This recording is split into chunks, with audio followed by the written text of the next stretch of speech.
For recording vocals, even if I'm not going to end up wanting to use like a doubled or a triple vocal sound, to get the take, I will sing to them. So like I'll do 1 or 2 takes that I basically are like warm-ups. I'll pan them hard, and then you sing your song. It's that same idea of like the hype man. You've kind of got these voices that are there with you to help you carry that melody. It gets you out of your head.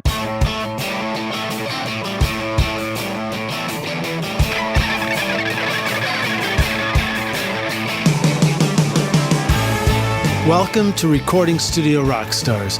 I'm Lid Shaw, and this is the podcast created to help you become a rock star of the recording studio. Today's episode of Recording Studio Rockstars is sponsored by Roswell Pro Audio, maker of handcrafted microphones in California. Inspired design and impeccable attention to detail will help you capture a gorgeous vintage sound without the vintage price tag. Check out their beautiful line of microphones at roswellproaudio.com. Hey Rockstars, it's your host Lid Shaw, and welcome to Recording Studio Rockstars, bringing you into the studio to learn from recording professionals so that you can make your best record ever and be a rock star of the studio yourself.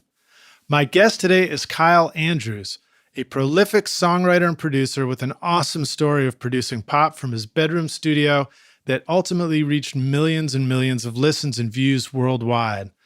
I first met Kyle when I was engineering a record for the Swedish artist Anders Elfström, produced by Lex Price, a mutual friend here in Nashville.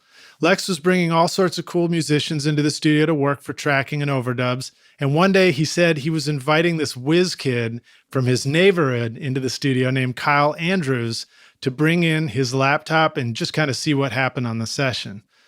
So I set Kyle up in the control room with a couple of inputs to Pro Tools, and then we got rolling on the session, and next thing I knew, he was cranking out some of the wildest and coolest melodies and sounds from a MacBook Pro laptop using nothing but his built-in keyboard and the trackpad, and I think it was the Reason app you were using at that point. Which version of Reason was that? Oh man, it was early. It was probably like Reason 3 or something like that. Yeah. What are we on, like Reason 50 now? Or it's up to 10 something. Yeah. Okay, all right, I've been keeping up to date with it. So later I went to check out more of Kyle's music, and I was blown away at how catchy his songs were and how great the production was. And clearly it was working, since his songs have been picked up by Shampoo companies, Oscar Meyer, Doritos, Holiday Inn, as well as being loved by fans worldwide. I wanted to say millions of fans. I guess millions of listens, maybe millions of fans. Yeah, I don't know how to quantify that. Why bother? Yeah. Just lots of listens. Kyle's been producing great pop songs from his bedroom using the simplest studio setups, writing songs like You Always Make Me Smile with millions of views on YouTube, as well as releasing his own records, Real Blasty, on his own label, Elephant Lady, which includes the hit single Sushi, and more recently, his new EP, Big Hearts Exploding. I am psyched to learn more about writing music that makes thousands of people want to gleefully throw water balloons through the air at each other while still writing music that you love as the artist, and doing all this from a simple bedroom home studio. Please welcome Kyle Andrews to Recording Studio Rockstars.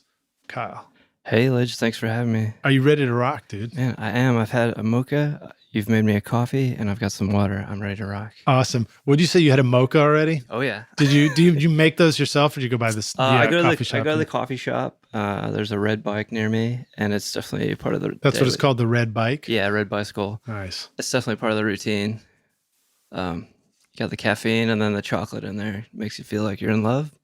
Which Awesome. I am with recording. I'm a big fan of mochas. We've got a local coffee shop here called Ugly Mugs that I love going to, and they would have those cards. I think everything's digital now, but It used to be you were a card carrying coffee drinker, and you'd have that in your wallet and stamp it, and every 10 or so I'd have a free one coming. And of course, I was getting the budget coffees in the mornings, but then when it was time for the free one, I'd go in and be like, Saturday morning, just like, throw down with a quad shot, I can't even say it, a quad shot mocha, and sort of blast my head off. You got to. Anyway, dude, glad to have you here in the studio, man. It's a pleasure to have you here at the Toy Box. I do see there's a fly buzzing around your head, so I may be interviewing you and a fly, but Rockstars, apologies for that. It's No worries. beautiful weather here, and the door's open to the studio a lot of times. So I've kind of read an intro for you, but tell us in your own words, like, you sent me in preparation for this amazing breakdown. It was like an outline of your life and recording, and it was such a cool story. Share that with us as much as you want to, or just kind of talk about getting started and all this stuff. Sure, yeah. So I live in Nashville now, but I grew up in the suburbs of Chicago, and just grew up kind of like basically a teenager in the 90s listening to like Q101, which was like I know Q101. heyday alternative rock stuff.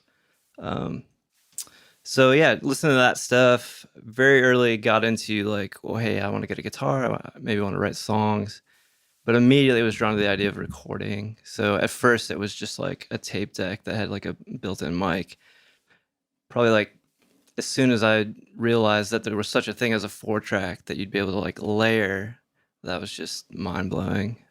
That was immediately the obsession, had to have that. So your first move was an actual tape 4-track at that point too? yeah, it was a Yamaha like MT50, I think, and I saved up money from my paper route at the time. Nice. I love that. First of all, like we're talking about like carrying a card to a coffee shop. Then we're talking about actually listening to FM radio. Then we're talking about recording on tape. Right. And then you're talking about delivering actual physical papers, Times have changed, haven't they? Yeah, that puts it in pretty sharp focus there. But yeah, it was just so exciting. So like one, to just anticipate something, be like, man, I can't wait till that day that I get this machine that's going to allow me to layer these tracks. I didn't have a plan or an idea what I would even do with that once I got it. I just knew something cool would happen with it. And sure enough, like that day I finally went to the store and picked it up. Just layering your voice, like singing something in unison, playing a guitar part in unison, it was just like immediately something special. Yeah, it's like a whole new instrument when you Yeah, hear whatever you're doing on a mic coming through headphones again, right? Yeah, it was just elevated. Yeah, that was the beginning of the love affair of home recording, was having this 4-track layering. Kind of the other aspect as far as like the evolution of my style of production and songwriting. Where I grew up, the other kids around me that were interested in music and that potentially would have been bandmates, they were all really into like jam band scene, Fish. And That's right. You mentioned that in your thing. Oh, you man. said like you hate Fish, right? I've heard so many. Maybe those are strong words I'm putting in your mouth. No, I feel it. I do. Like that I know the names of any Fish songs upsets me. That's just my thing.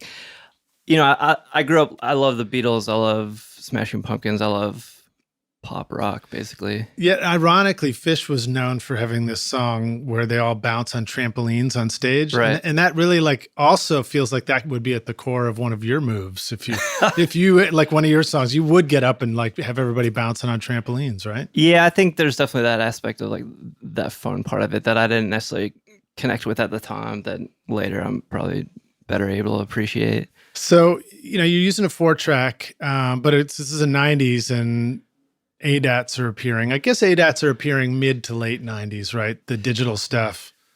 Yeah, so I went 4-track to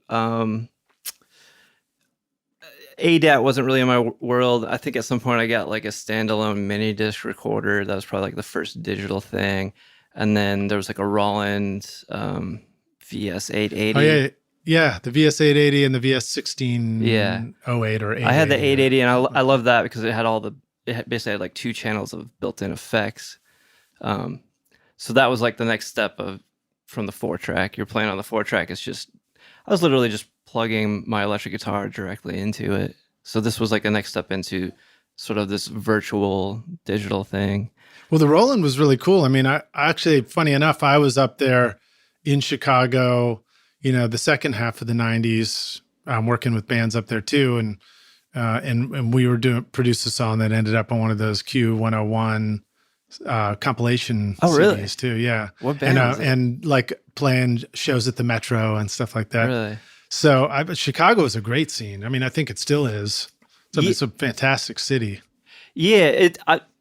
So I was just a kid living in the suburbs, basically. So I know that there was all that happening in the city somewhere, but like, I was kind of cut off from that, and I never even spent like time away, like at a camp or something. So like, I was just kind of like this kid in his room. So like, whatever was going on in Chicago, that would probably would have been great to dive into.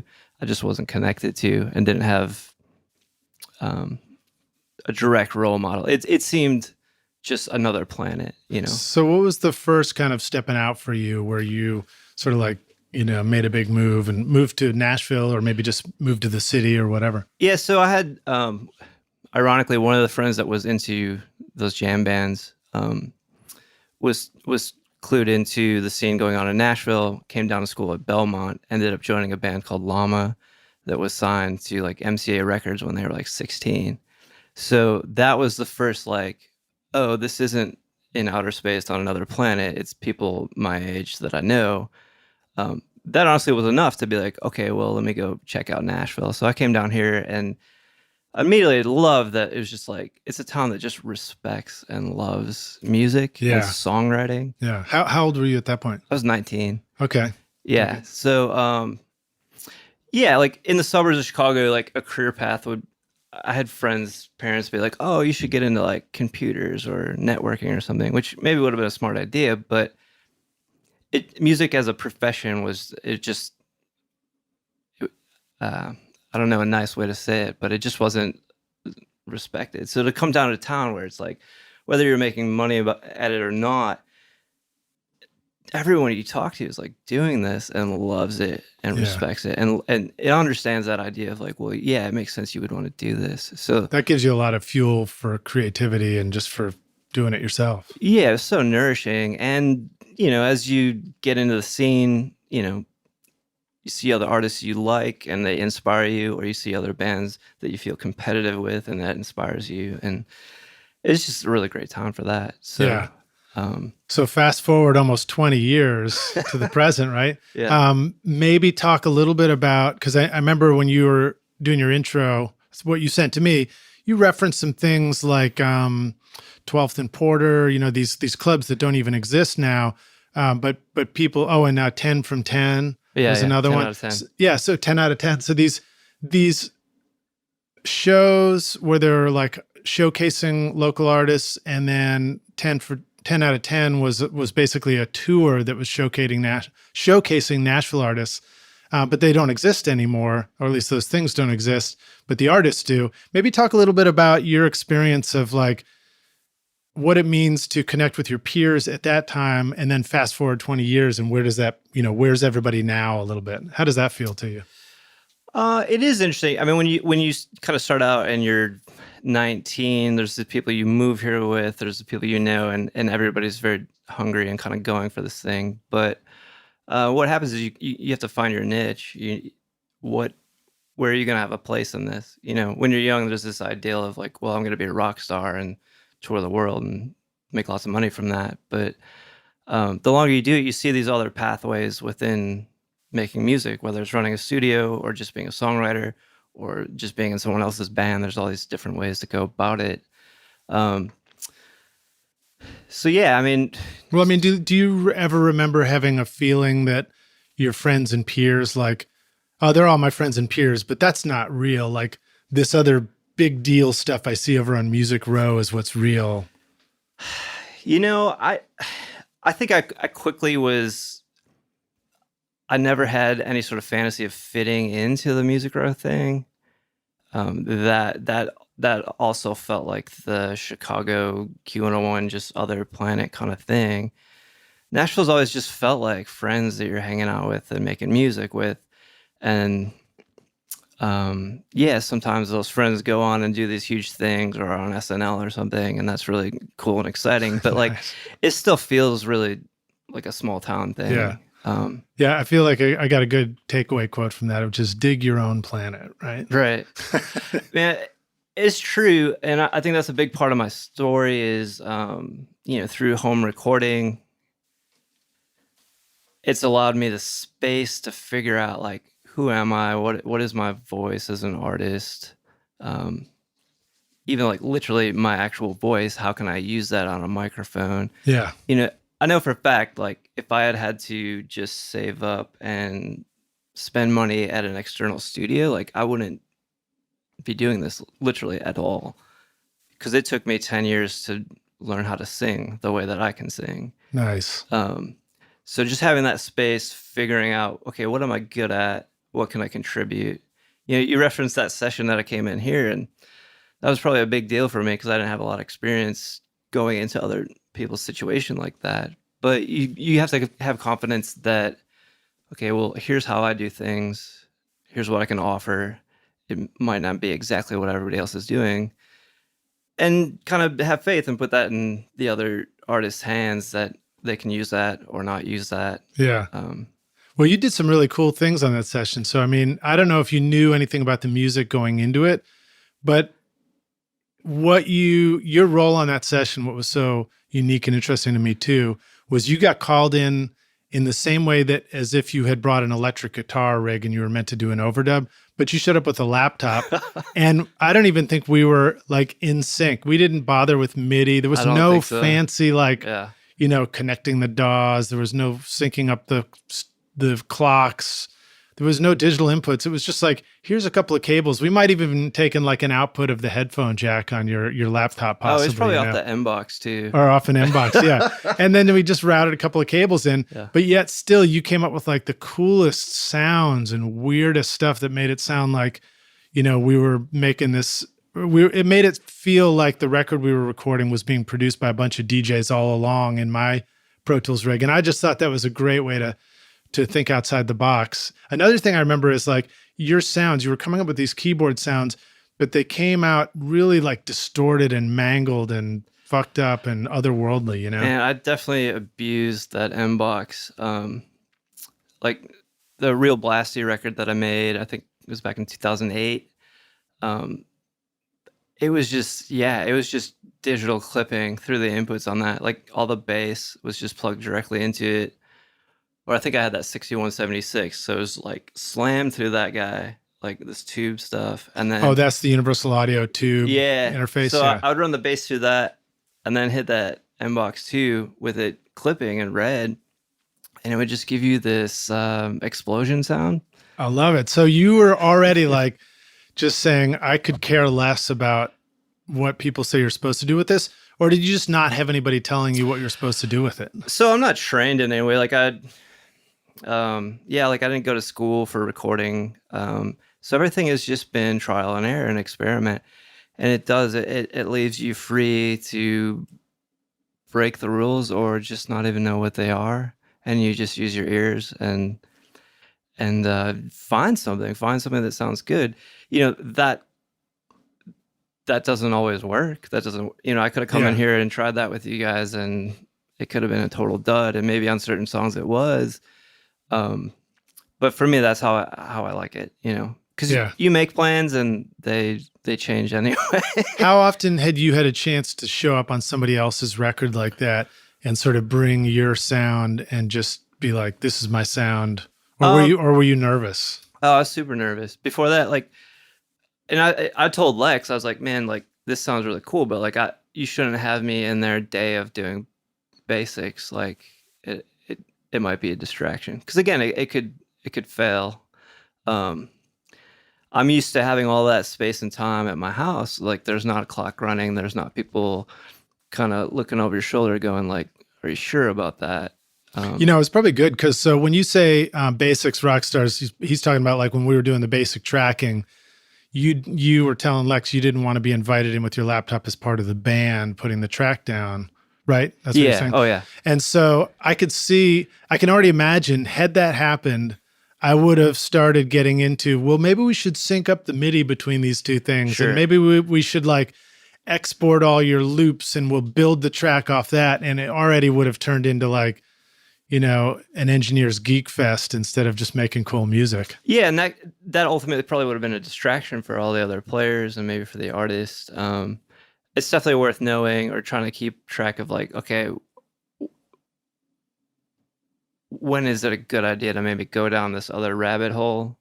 You kind of have to just know that there's space and a little patience for that to happen, just to see. Maybe you'll get something really cool. But yeah, that's maybe not the same day as like, hey, we're getting bass and drums and guitar. And, Yeah. All that. All right. So share some more of the stories along your path here. You went on to start doing some songs, Real Blasty. I forgot. No, there was one before it, before Real Blasty, that ended up in the Shampoo jingle, right?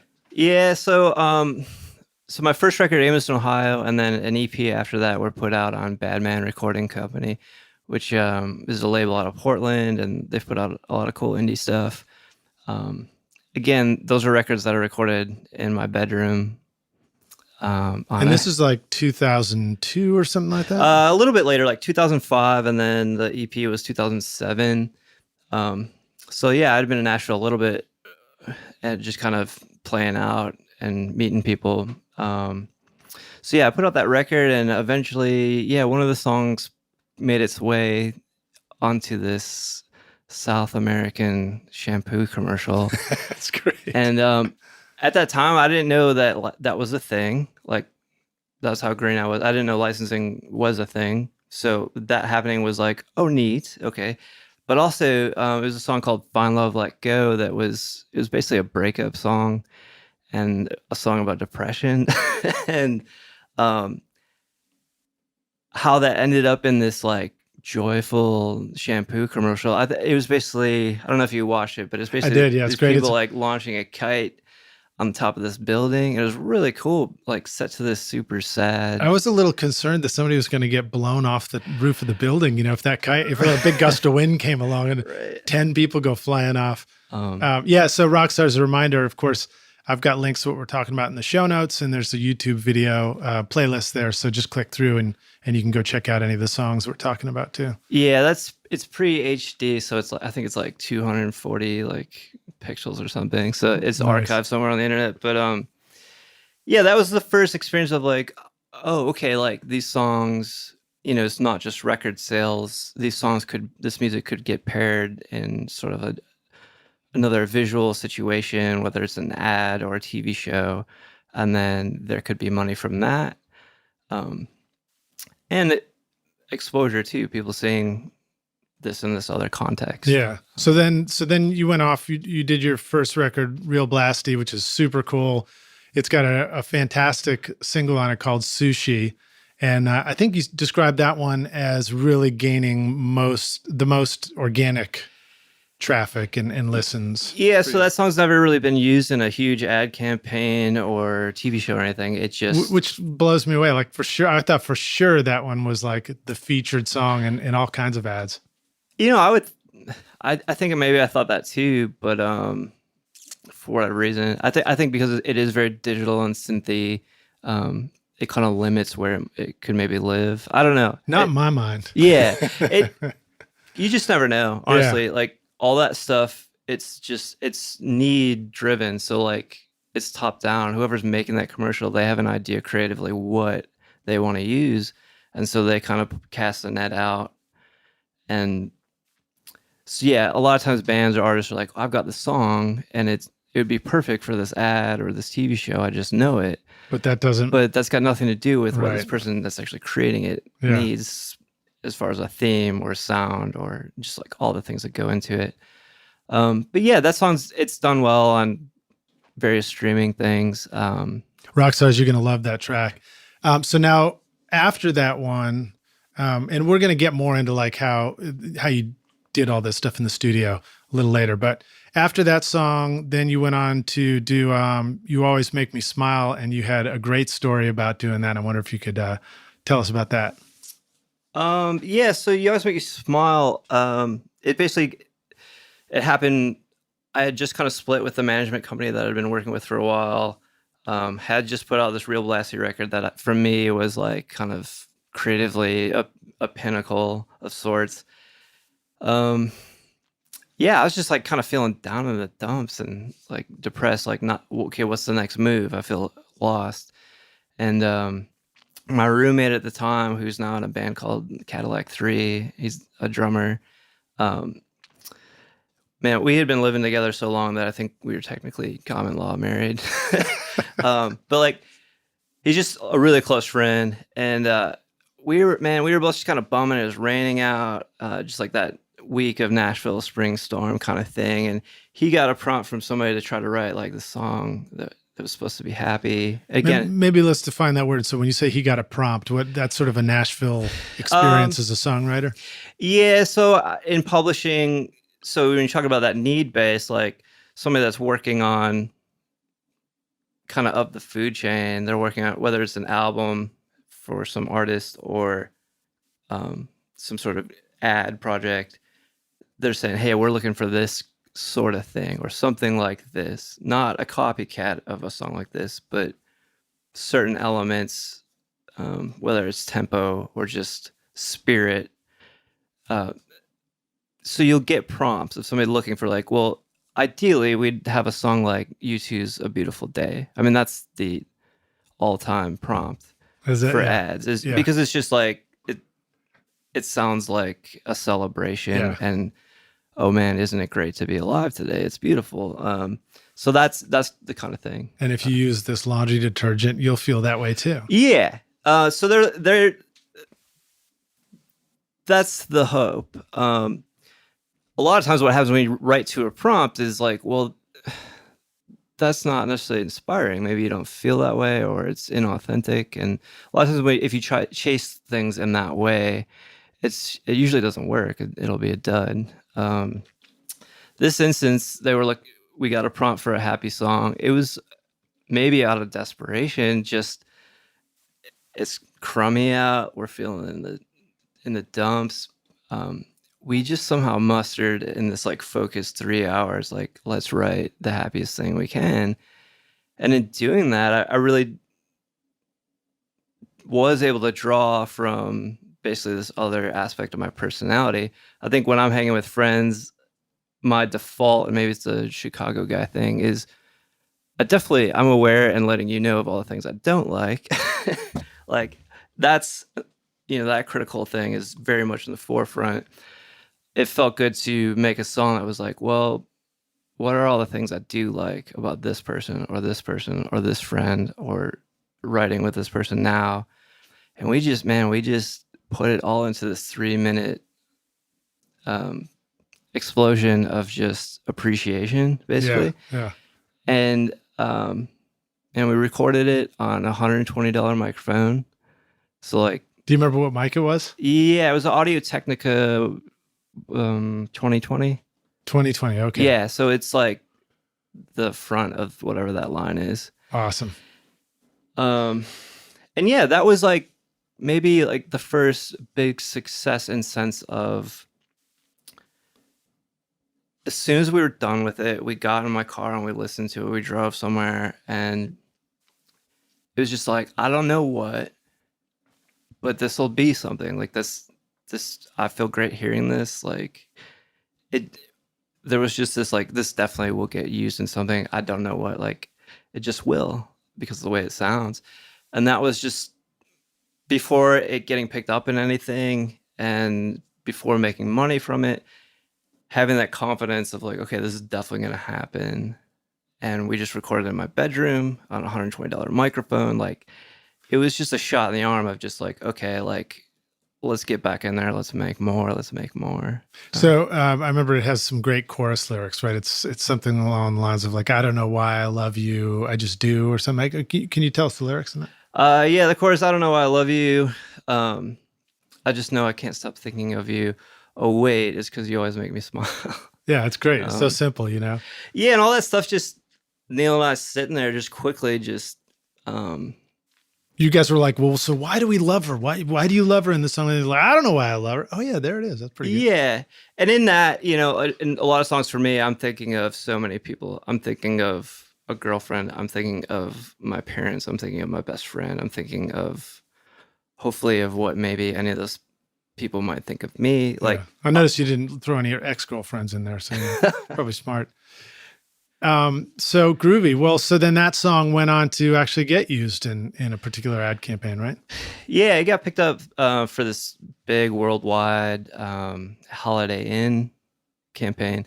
and they were doing like a big rebranding. So it was a big deal. Like they did a massive ad buy. So like I'd be out on tour, like staying at a Holiday Inn, and the band would be like flipping stations, and we'd see the commercial and they'd turn it on, and and that they kind of tease you for that. Yeah. But because it's funny, it's surreal. It's like, hey, we're in this place, and it's super weird to be like, hey, I made that in my bedroom, and now it's every 10 minutes on TV. That's a trip, man. How did that feel? I guess you said surreal. It was surreal, and it was great. It was exciting. It's having never gone to like school to make music. It was a little bit of a stamp of just sort of like validation in the sense of, okay, like I can make these things inexpensively in my space and somehow reach millions of pairs of ears and eyes. Because it's the idea and the song and what you're bringing to it. Yeah. And there was a homespun quality to it. It felt authentic. Like that song, I'm not always that guy every minute of the day. I'm not that cheery or energetic, but it is very much authentic to aspects of me. Couple of quick questions. One is just for a short, answer to this. You described a real success moment as an artist right there. Without getting into the details, at the same point at which you were describing the success of being in the hotel room, seeing the ads on TV, was it accompanied by what felt like a financial success for you as an artist at that time? Or is that like, does the financial, was there anything that accompanied it in that respect? And then B, did the financial accompaniment feel like it was like it preceded that moment or lagged behind that moment? Just how would you describe that experience of going through that to somebody else who's like, oh, I wonder what it would be like? Oh, yeah. I mean, it felt amazing. Like to get paid for your work. It felt great. It allowed me to pay my friends in my band to go on tour with me. It allowed me to make more music, to just live off of it. And that stuff's not always the same every time, but that was a big worldwide campaign. And so it without saying specifics, it was a year's worth of money at least from a guy that was living on like, $9,000 a year or something. Right. Yeah. Like that's one of the benefits about being a starving artist is when any sort of windfall comes along, we're like, well, shit, this is great. Yeah. And, it does,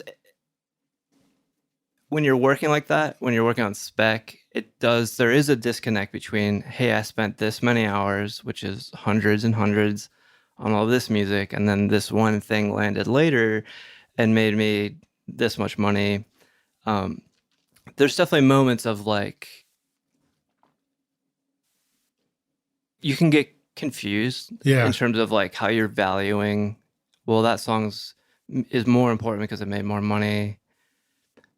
But for me, I've learned that like all the work that I'm doing leads me to be able to make this song. I made tons of sad, depressing songs before I made this super happy song. Like, I don't know if I would have gotten there before these things. So, so you know what? I'll inject this question right there since you brought up the sad songs, happy songs.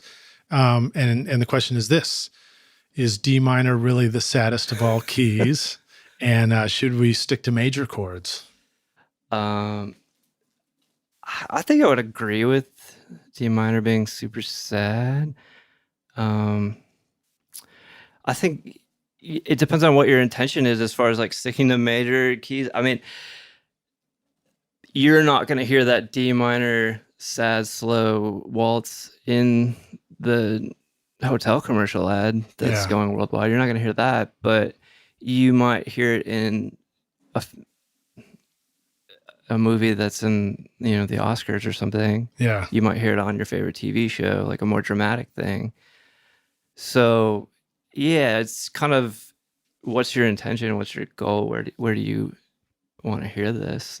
And I've had success with both. I've had songs that had a song called "Don't Feel Left Out" that was used in a TV show. I think it was called "Lie to Me." It was on Fox, and it was like this detective and his daughter, and they were having some sort of relationship thing, and she on her laptop was playing my song "Don't Feel Left Out." That's this like kind of sad lullaby thing, and that was really cool to have it just like, hey, I'm inside that world. I'm in that fictional place right now. I think you can do both. It just has to be honestly one thing or the other. If you go out there and try to fake happy it's just not going to work. I don't know, but you nailed it though on the day that seemed so unlikely, right? Well, I mean, it required digging and finding. I mean, it was an attitude adjustment of like, okay, like I'm in this like self-pity mode. Like what are the good things in my life, the good people like that I can look to and appreciate right now, instead of being this like mopey dude that I've been being. Man, and the response to that and doing that and digging in and finding that positive energy, I would get emails from people stories that are just like heavy of like, hey, I've been through this thing, or our family went through this thing, and this is our favorite song. That video is our favorite thing, and it's like brought us together. And that's just like any amount I might have felt like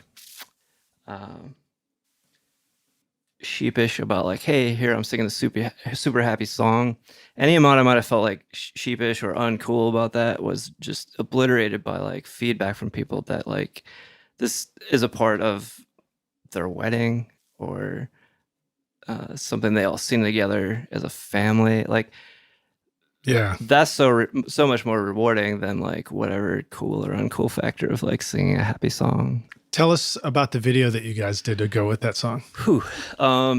So the agency, and it's pretty cool. Like, they were trying to basically give me a little bit of help as an artist. They put together kind of a small budget to produce a video, and they had a connection to the ad lab at BYU out in Utah. And so I got on the phone with all those guys. They're students that are basically aspiring to be ad makers and directors and producers. And they had this idea of putting together, they were going to do like the world's largest water balloon fight with all the kids on their campus. They pitched maybe like 3 ideas, but it was just like, oh, definitely the water balloon thing. Yeah. Like that, it just immediately was like, that will be fun. It dawned on me as I got there. It's like, okay, well, I'm going to be standing in the middle of like 5,000 students and trying to sing my song. Like, they're going to be gunning for me.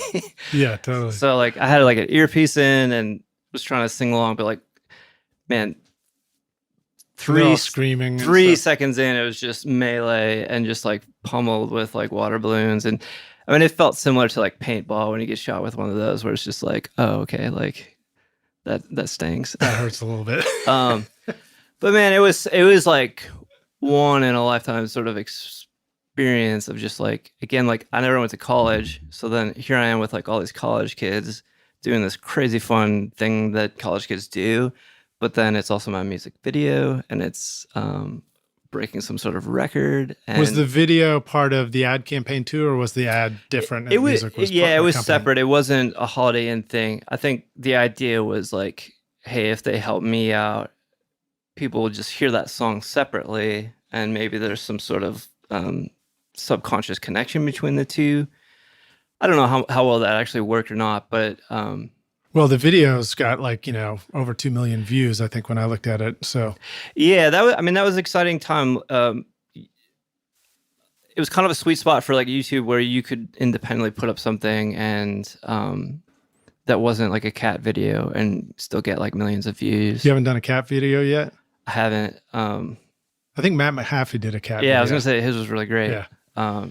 Yeah, Rockstars, go back and listen. I don't remember what the episode number was off the top of my head, but I did an interview with Matt Mahaffey too, who's doing some. I was thinking, I wondered if you guys knew each other, and I was thinking if you didn't, I needed to. We introduce do. you guys. We hung out once and wrote together, and I went out to his studio, which was inspiration for me ultimately building the studio that I built. Because it was just Toyland over there. Yeah. It's a Yeah. Dig it, borrow man. your name.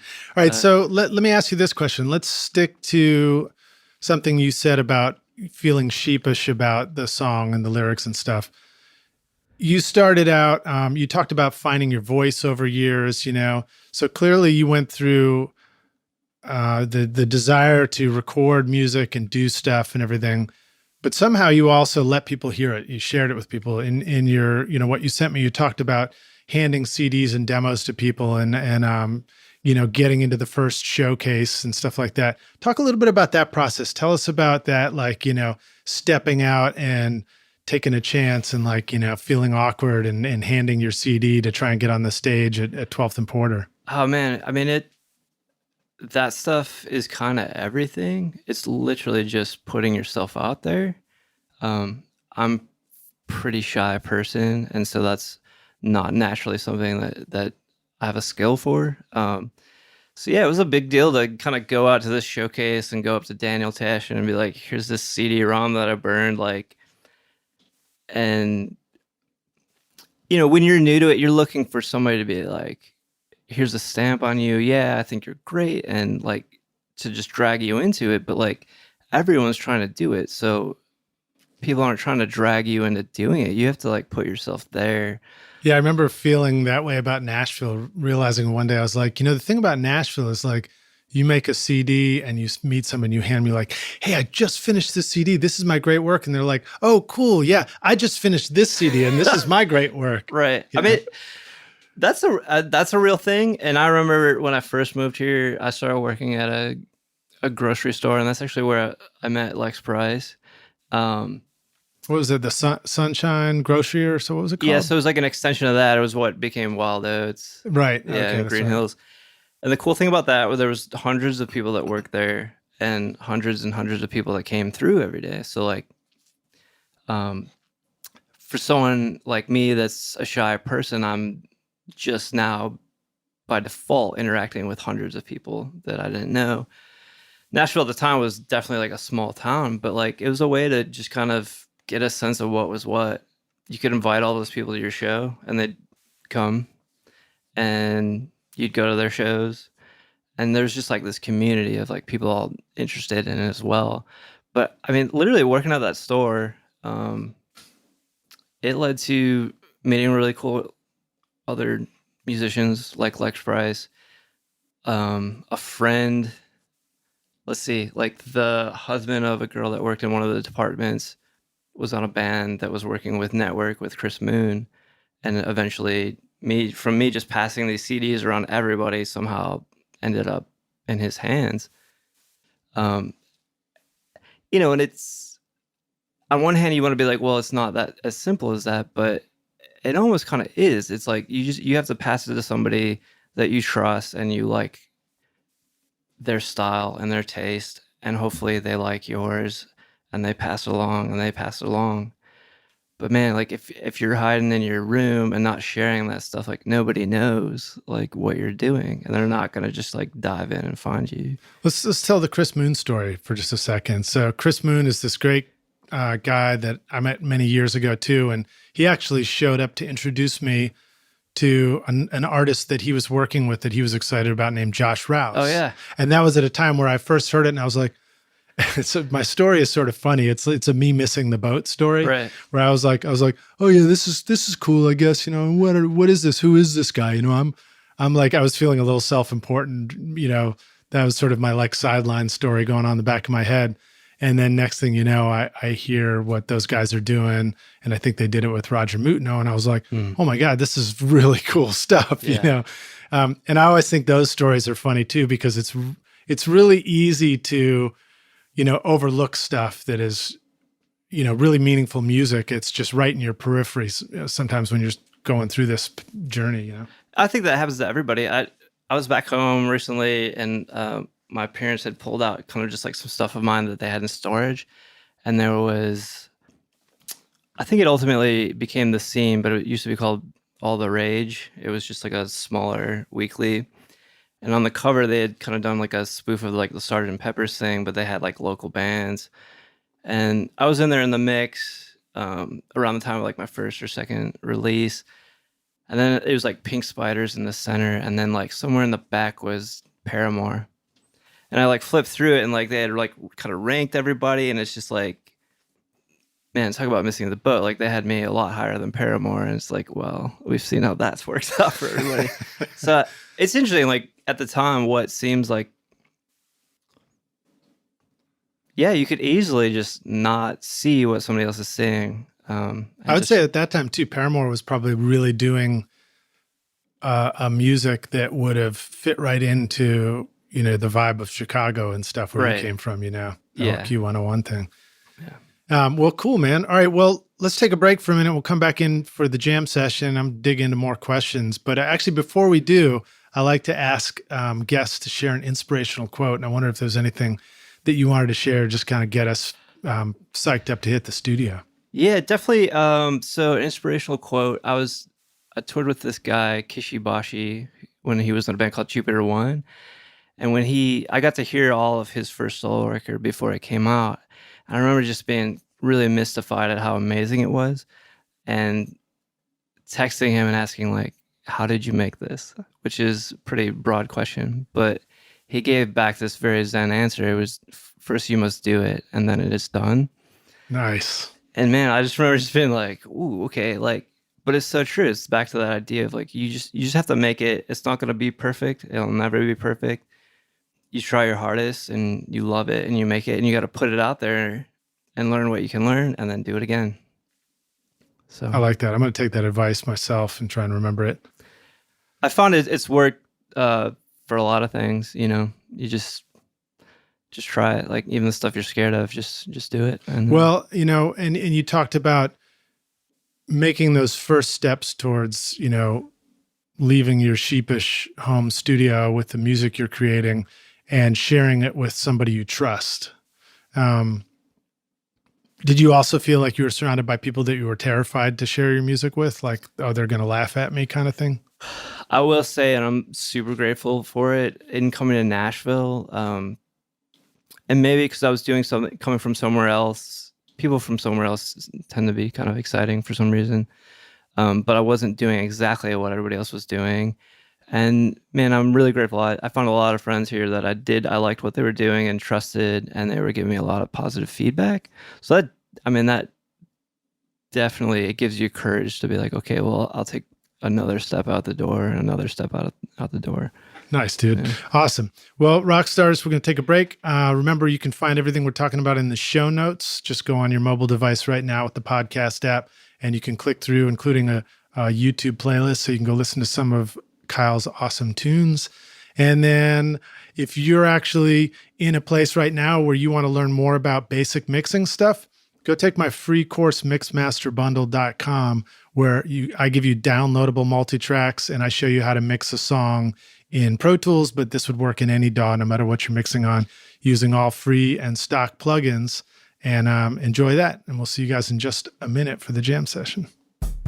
Roswell Pro Audio brings you microphone design that is out of this world. Endorsed by a growing list of artists and producers like Phil Collen of Def Leppard, Ross Hogarth, who's recorded Van Halen, Ziggy Marley, and the Doobie Brothers, and Super Dupes, working with Drake, Mary J. Blige, and Eminem. These are all rock stars that have discovered just how great Roswell microphones sound. Check out the Mini K47, which uses a capsule modeled on the one in the vintage U47 at a street price of only $299. Or the beautiful Delphos condenser microphone with a capsule tuned like the vintage U67 with great clarity and far lower noise at a street price of only $899. In fact, you are hearing my voice right now on the beautiful Delphos microphone. These mics are carefully crafted by hand and immediately feel good even before you plug them in and hear how great they sound. These are well-built microphones that will last you and your studio a lifetime of great recording. Check out more audio examples of these awesome mics at roswellproaudio.com.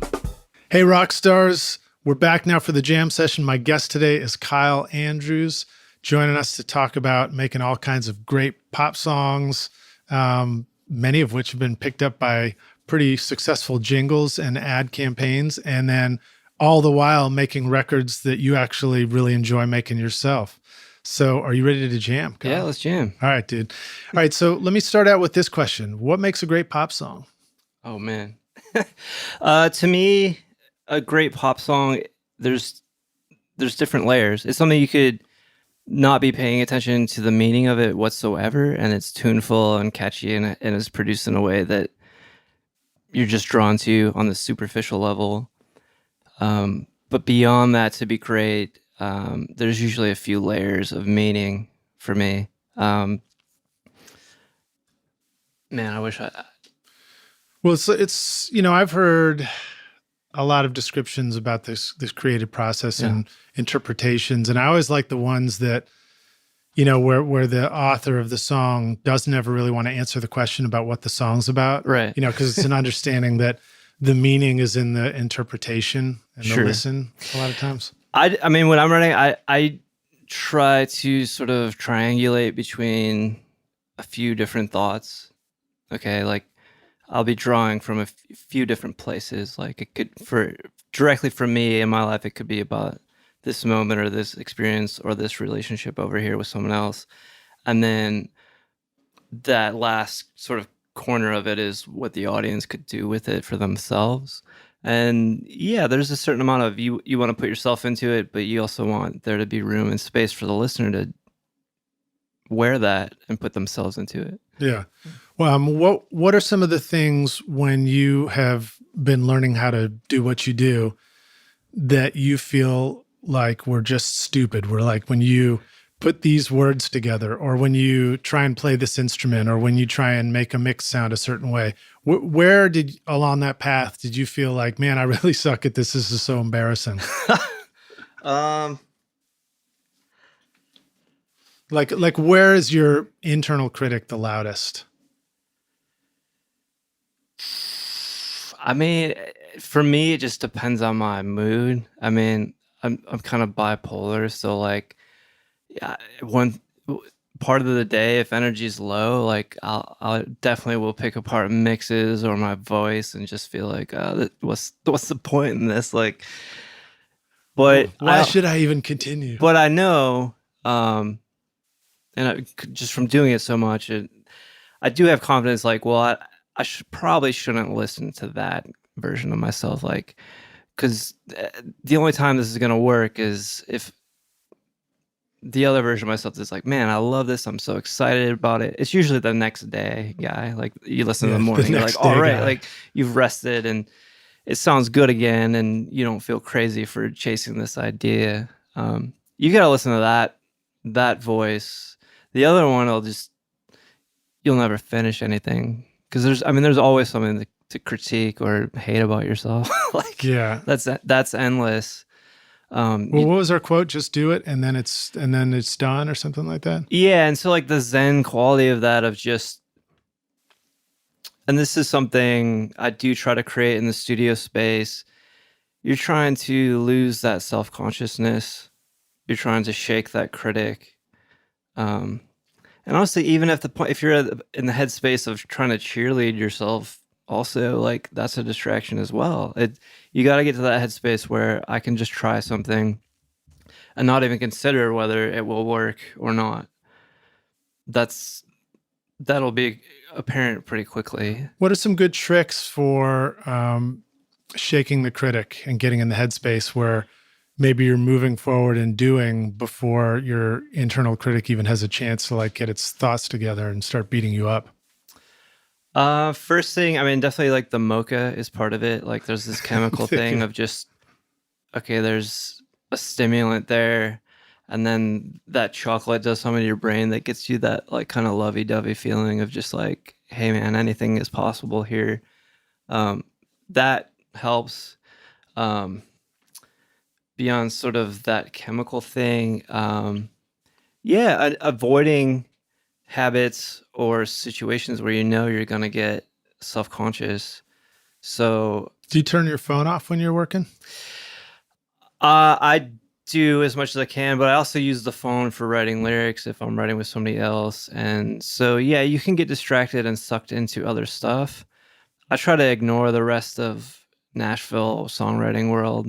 Like if you I get guess it, you can put your phone on airplane mode. yeah, right? I think that's the thing to do. Make the space to just not have other voices in your head. That's a big thing. I don't co-write with a lot of people, but the people I do, it's somebody that I trust and I feel can get to that vulnerable space with, where there isn't really judgment. You just have to create that, and big pet peeve is like if you're in the middle working or trying to write, like somebody else coming in from somewhere or someone within that talking about something that's got nothing to do with your song. Like those are spell breakers. You got to stay in that spell breakers. Yeah, like you got to stay in that thing and believe in it, even if it's a silly idea. Because like another pet peeve, here I go. I do it too, but like you'll be working on a mix and you hear the sound alike silly words for the song and you start singing the gibberish or like the joke version of it. Right. That's a spell breaker too. Yeah. I'm definitely guilty of it. I'm super guilty of it. I try to be careful of that too. Man, because if you're just producing somebody, it's like you want them to get somewhere emotionally and just really give you something that they totally believe in. Even though it's not meant in like a negative way, the second you start doing that, it does make a joke of it. And it oftentimes is funny, but like we've now shifted. We're making jokes instead of like believing in something. Now, would you also say though that it's the jokes are okay in the studio as far as like mood lighteners and keeping everybody having fun, but it's that distasteful wrong direction of don't make the joke about the lyric. Yeah, because don't mess with the like song or their ability. That's also a read the room kind of thing. If that's the dynamic that a band has, and maybe you play into that, and that develops this other rapport that you can then go to these other places and get vulnerable with. But I've noticed that like if I do it to myself, if I kind of break that spell and kind of make light of it, it's that much harder to just like chase that idea to somewhere great. Totally. I find myself doing a jam session with a friend, and if I begin to lose myself, I'll start singing something, and then the word coming out might be the most generic thing, like, like, are you lonely too? I'm lonely, or something like that. Right. That's a kind of a vulnerable lyric to say out loud.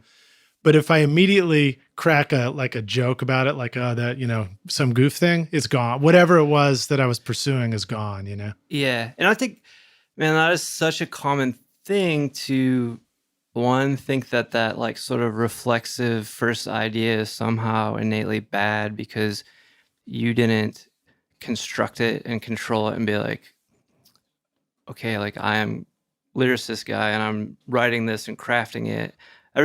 Your conscious mind, you want to be that like, oh, I plan this, I have control, like I can make... I'm such a badass. Yeah, like I can make amazingness at any time because I've got control over it. I'm wielding that power.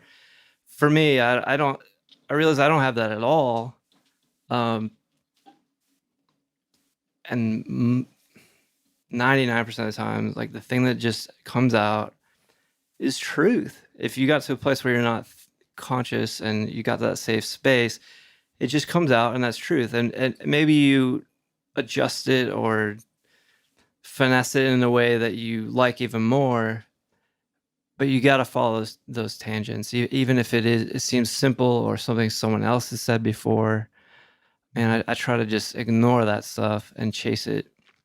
That'll lead you to something that's real to you at the very least. Okay, so that prompts me to want to ask this question that I'd written down. So if you see my eyes wandering while we're chatting, it's me looking for my giant list of questions here.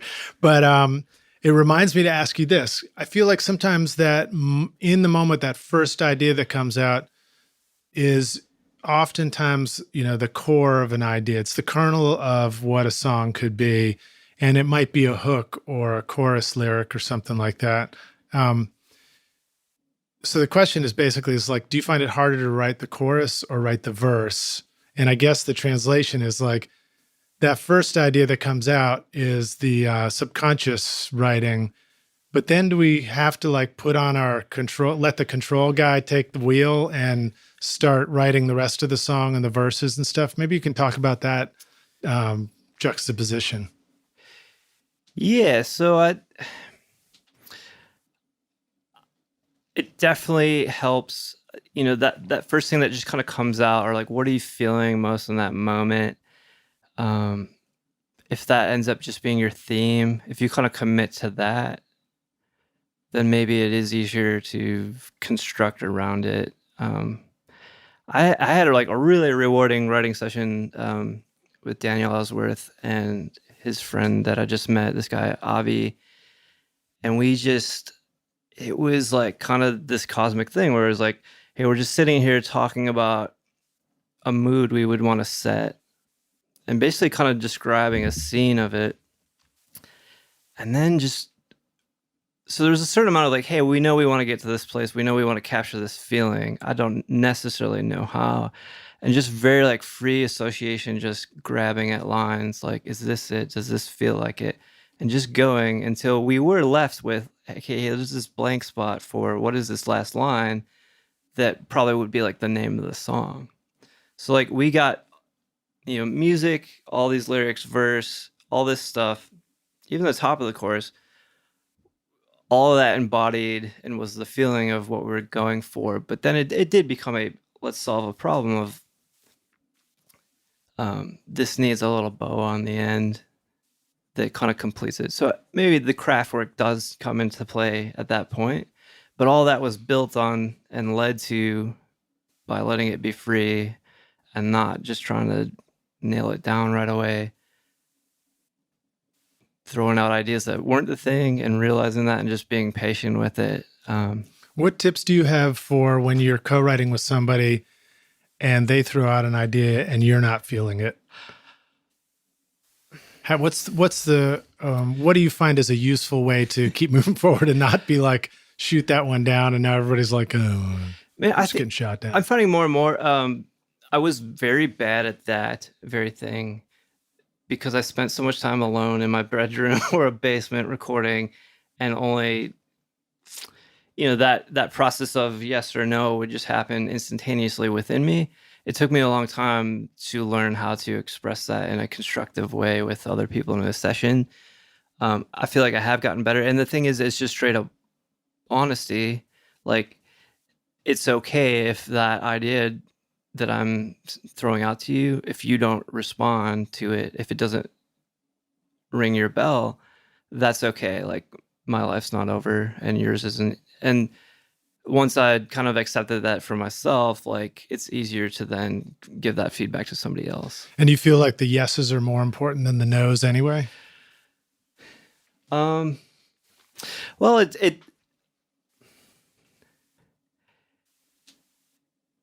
like maybe it's not even a yes or no. It's like, okay, well, the way you're saying that, what do you mean by that? Because I don't understand it. It's not hitting me like the way that maybe you're hoping.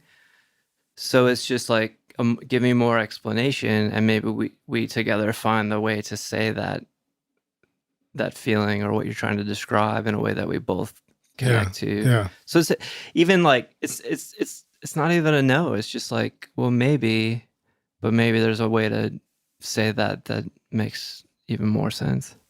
Have you found that there are times when you're co-writing with people where you think you would have said something this way, and because you had that other person saying, I don't understand what you mean by that they drew something out of you that was much better, in the end? Do you feel like you've had those experiences? Yeah, definitely. I mean, even You Always Make Me Smile, writing that with my roommate, he's a very focused writer and is kind of eye on the ball. So like, I need to give him something that makes sense. It can't, it's more the Tom Petty sort of direct, like the way you would speak to somebody, which I really love. If I'm by myself, I might go off into this nebulous poetry thing that I know what that means, but like Tom York or something. Yeah, where it maybe would give people a feeling, but it's a roll of the dice. Whereas like, if you're writing with somebody that like has kind of a different channel, or you need it to make sense to them, you definitely write in a different way that's maybe more direct. And more often than not, that stuff is easier for people to connect to. Yeah, interesting. It's like a communication of lyric that has to actually land, has to like stick a landing right next to you because there's that person, versus writing and recording your own stuff where it's a communication of whatever it is.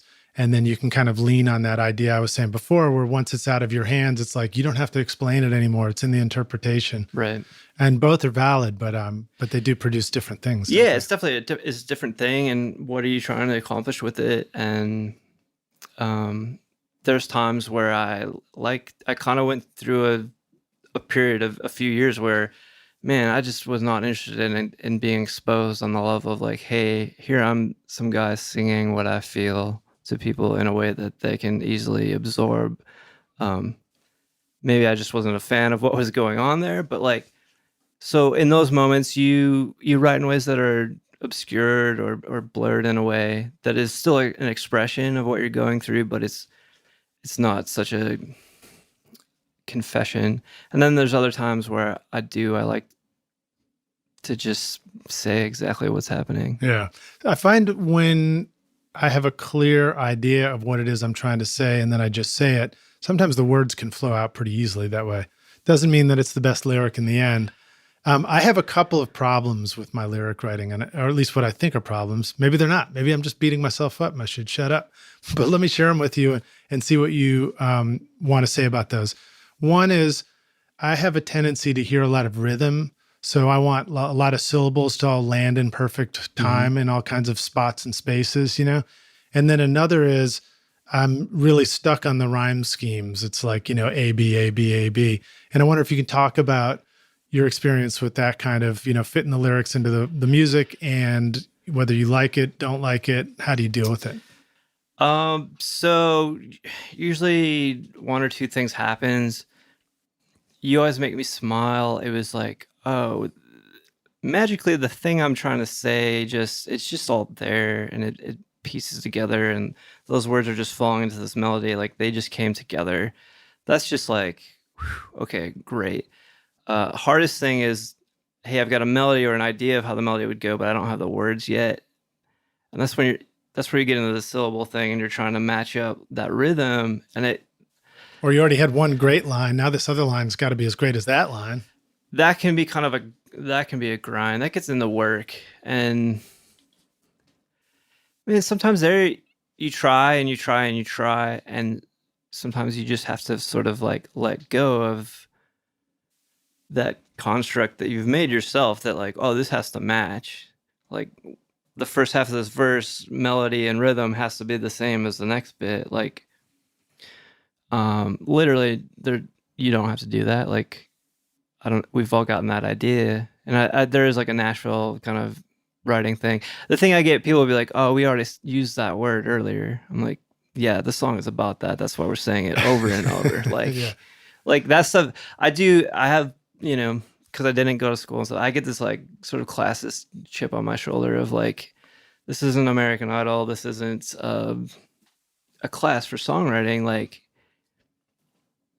just tell me what you're feeling and thinking. Like, I don't care if it rhymes. It's great when it does. Like that's like a miracle. But I don't like having those self-imposed roadblocks. Maybe you try to get there if that's your goal, but like if it's just not happening, I'd rather have like the concepts expressed and the feeling expressed and have those things not I like that match. advice. I'm going to take that and run with it for Do sure. it. It's easier. Yeah, just like write down, if I'm writing a song and I've got some ideas, just write down some of the ideas and thoughts I have and don't even get stuck on how to fit them yet. Just start doing it. I've also found that sometimes if I just take an acoustic and I like pace around the studio, I'm lucky to have enough space here where I could like literally walk from room to room, just playing and banging out. And boy, I'm a whole lot better if there's nobody else around that might, God forbid, hear me singing out loud, you know. But if I can just bust it out, just actually like making my voice get loud and sing something causes stuff to happen that I couldn't have predicted. Yep. But I also better be recording it on my iPhone at the same time, or else I won't know what I just did necessarily. Yeah. There's that thing of just, if you get too self-conscious about it all, it'll just become a block.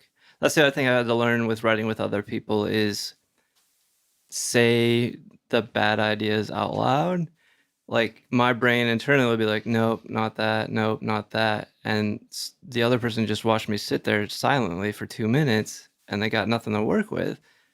Whereas if maybe I said the bad idea that I've already rejected, maybe the other person can go, well, not that, but maybe something like this, and give it a twist. Yeah, it's like a little microcosm for the whole music career experience, isn't it? It's like you got to put your music out to even have it evolve. Yeah, and there's that fear. There is the fear of like, oh man, somebody's gonna laugh at me, or maybe they thought it was good, and now they're seeing me play, and it's not as good. Man, like that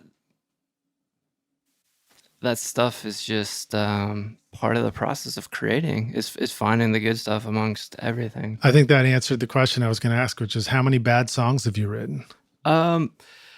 Oof. I don't know how many bad songs that I genuinely think are bad that I've actually finished. I'm sure that I've started 1,000. Yeah, nice. So, yeah. All right. So we were talking about You Always Make Me Smile. You talked about doing that with a $120 mic in a bedroom. But I also know that it's a combination of using a mic to record some things, but you also know how to use the computer. And let's get into your studio process a little bit. Like, what part of that song, for example, is done with a mic, and what part is sort of created from sounds within a computer? You Always Make Me Smile. The heart of that, it was written on acoustic guitar. So the heart of that was recording several acoustic guitars and just kind of panning them out wide. And I would have then plugged electric guitar straight in to the preamp and used like an amp simulator on it, and same with the bass. So in that sense, like I started out very much as like an in the box kind of guy. But of course, you're starting with a click track coming out of the box, so you're following. Yeah, click track, knowing that like, okay, like I'm gonna build this up. So that's an evolution of being alone in my room, working on that 4-track and just layering and layering. Have you tried to build up songs without a click track and found that to not work for you? I found it. I guess at the root of that question is, why click track? Just knowing that it's going to afford me, I can do tricks with it, basically. And this is interesting because I recently, in building out a studio, did my first project with a live band, and their drummer is phenomenal, but he absolutely 100% refused to play to a click track. So my progression is like, yeah, playing to a drum machine, programming that, or playing to a click, and then building around that, knowing as I'm writing, I can arrange, I can move sections. I read stories about people like PJ Harvey or Cat Power where they just track guitar and sing first, and then they go back later and build a band around it. To do that, you have to have musicians that can just play to somebody's free-floating rhythm track. Yeah, that can be really tricky to do. It's a challenge. Like I've seen people do it successfully, and I'm just not that. Like I'm a build it up the other way guy. And that's just, I didn't start as a live performance background. I started with doing it this method. So yeah, You Always Make Me Smile would have been do that and then program drums into it, layer in. Sometimes it's MIDI, like triggering MIDI stuff, or sometimes it's literally just drag and click and drag a sample into the place where I know I want it to be. Or like a snare sample, you just like place it on the grid and those snare hits. Yeah. A lot of my early records was doing that, or programming beats in Reason, and then having my roommate Neil like one microphone over his drum kit, just bash out over it, and we would do like one take, and from that I would splice and dice and just make it all into a thing that I thought was interesting. Nice. Yeah, I think the first drum programming I did was similar. We might have used MIDI to create some, sounds coming out of a drum machine or a computer at first, but ultimately, like, they were just a bunch of individual samples that I was laying on the grid. And boy, is that painstaking too. Well, there's a thing, MIDI, depending on your system, there will be a latency and it'll float. And just depending how in that moment your computer's feeling, there will be just this ebb and flow. And you'll notice, like, I only know what this is later, but like you'll notice phase stuff like maybe at the beginning of your session, everything sounded like really banging. And by the end, you layered in stuff and it, for some reason, just doesn't stay the same. Yeah. So just pulling in audio, or I'll print off of MIDI the audio, and it'll just stay locked on that sample in place. Yeah, it sort of brings up an interesting discussion because I've definitely experienced that where you try to sync things up and then they fall out of sync, and you were hoping for sounds that layered up perfectly, and then things get out of phase, kick drums and low ends, and it doesn't sound tight anymore. And then I've also done what you talked about where you record something in, and then you're like, okay, this is the 1 bar of our loop. And this would catch me off guard. You know, you'd hit the duplicate button in Pro Tools and you'd duplicate it out 1,000,000 times to do the whole song. Cause, you know, if you're in Logic, you got the little loop thing, you can just kind of zip it across to the end. But for Pro Tools, you had to duplicate it. And then Pro Tools would lose its way, you know, 8 to 12 bars in, and it would be off by a couple of samples, and that would screw you. So you had to like really, you know. Yeah, there's in the DAW, there's so many things that, and so much freedom, but there's not really such a thing as like completely automatic like that. Right. And when you try to lean on it, there's always just this like, well, I know it's this, why isn't it working? And then you look at it and you're just like, oh, when I duplicated it, like I didn't grab the whole thing or whatever. Yeah. But it is that lesson of like, you know, all the automation tools are great, but rock stars get ready to have to go in and you know, handhold them and baby them to get them to really work the way you thought they were supposed to work. And I guess that's just a normal part of the process, you know. I've jumped around, like used, and I still do, like Logic, Pro Tools, Ableton Live, Reason. I still actively use all of those. The thing that I loved all the sounds and stuff that were in Logic, but the automated stuff, like the GarageBandy, like, hey, did you mean to do this? Kind of like Mac stuff. It threw me off. Like I'd find myself like it was just trying to guess, like, oh, you meant to loop this out like 100 bars when I didn't. I kind of went back to Pro Tools where it's just like maybe a little more tape machiney in the sense of like it's not gonna guess for you and just like do random stuff. Like you have to do like what you want to happen. You have to, you have to act on it. Yeah, I find that can be there are a lot of things that I need to do that are very specific, and that's one of the things I like about Pro Tools is it's easy to get in there and know that what you're doing is specific and you can see it and you can count on it hopefully still being there later, you know. Yeah. Talk about Ableton Live though. I think that's a great DAW. I love it. What are some of the things that the rock stars should know about it if they haven't used it yet? Like how is it a great tool for your process? So, I mean, Ableton started out as more of a live DJ thing. So there's kind of like 2 views and screens that you can use on it. I honestly never really used it in that way of the triggering loops and all that. I haven't messed with that. I just doing the like linear timeline. What I like about it is, you know, just on the left side of your screen, you've got just all your stuff you would use, sounds, instruments, plugins. It's just there to click and drag onto a track. So I love that. And then underneath, there's windows to also just affect or trigger, whether it's like pitch shifting stuff or tempo stuff. It's just kind of all in one spot. You can do similar things like that in Pro Tools, but you have to like go somewhere and make it happen. Yeah. So I do, for just jamming on an idea, especially if it's like a synth thing in Ableton, I can just very quickly be like, oh, I started in this tempo and in this key and tried this sound. I can print that sound and be like, what does it sound like if I speed it up? You literally just hit the tempo up a few clicks and it's just instantly happening. And all the audio is happening with it. So you can try all those things really quickly. Yeah. All that stuff's super fun. I did an electro record with Daniel Ellsworth called Chaos Emeralds. And it was all started in there. And it's just us playing synths and then printing the audio and then me messing with it in Ableton and doing pitch dives and just pitching it up and just getting like these weird artifacts and just it's a different, I mean, that and like Reason, it feels like you're playing a video game more than doing a proper recording. And that just gets you in this like free headspace of like anything goes. What if we tried this? Yeah.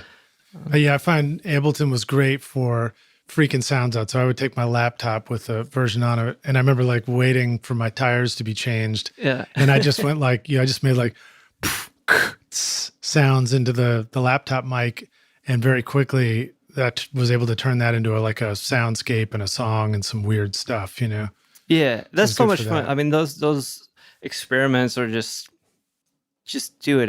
It gets you into that free space where you're just finger painting, and maybe you learn something, or it becomes something useful, or you export it out into a Pro Tools session. Have you tried Studio One yet? Have you messed with that at all? You know what? I've heard lots of really good things, and I think I downloaded it, but I think I capped out at like knowing 4.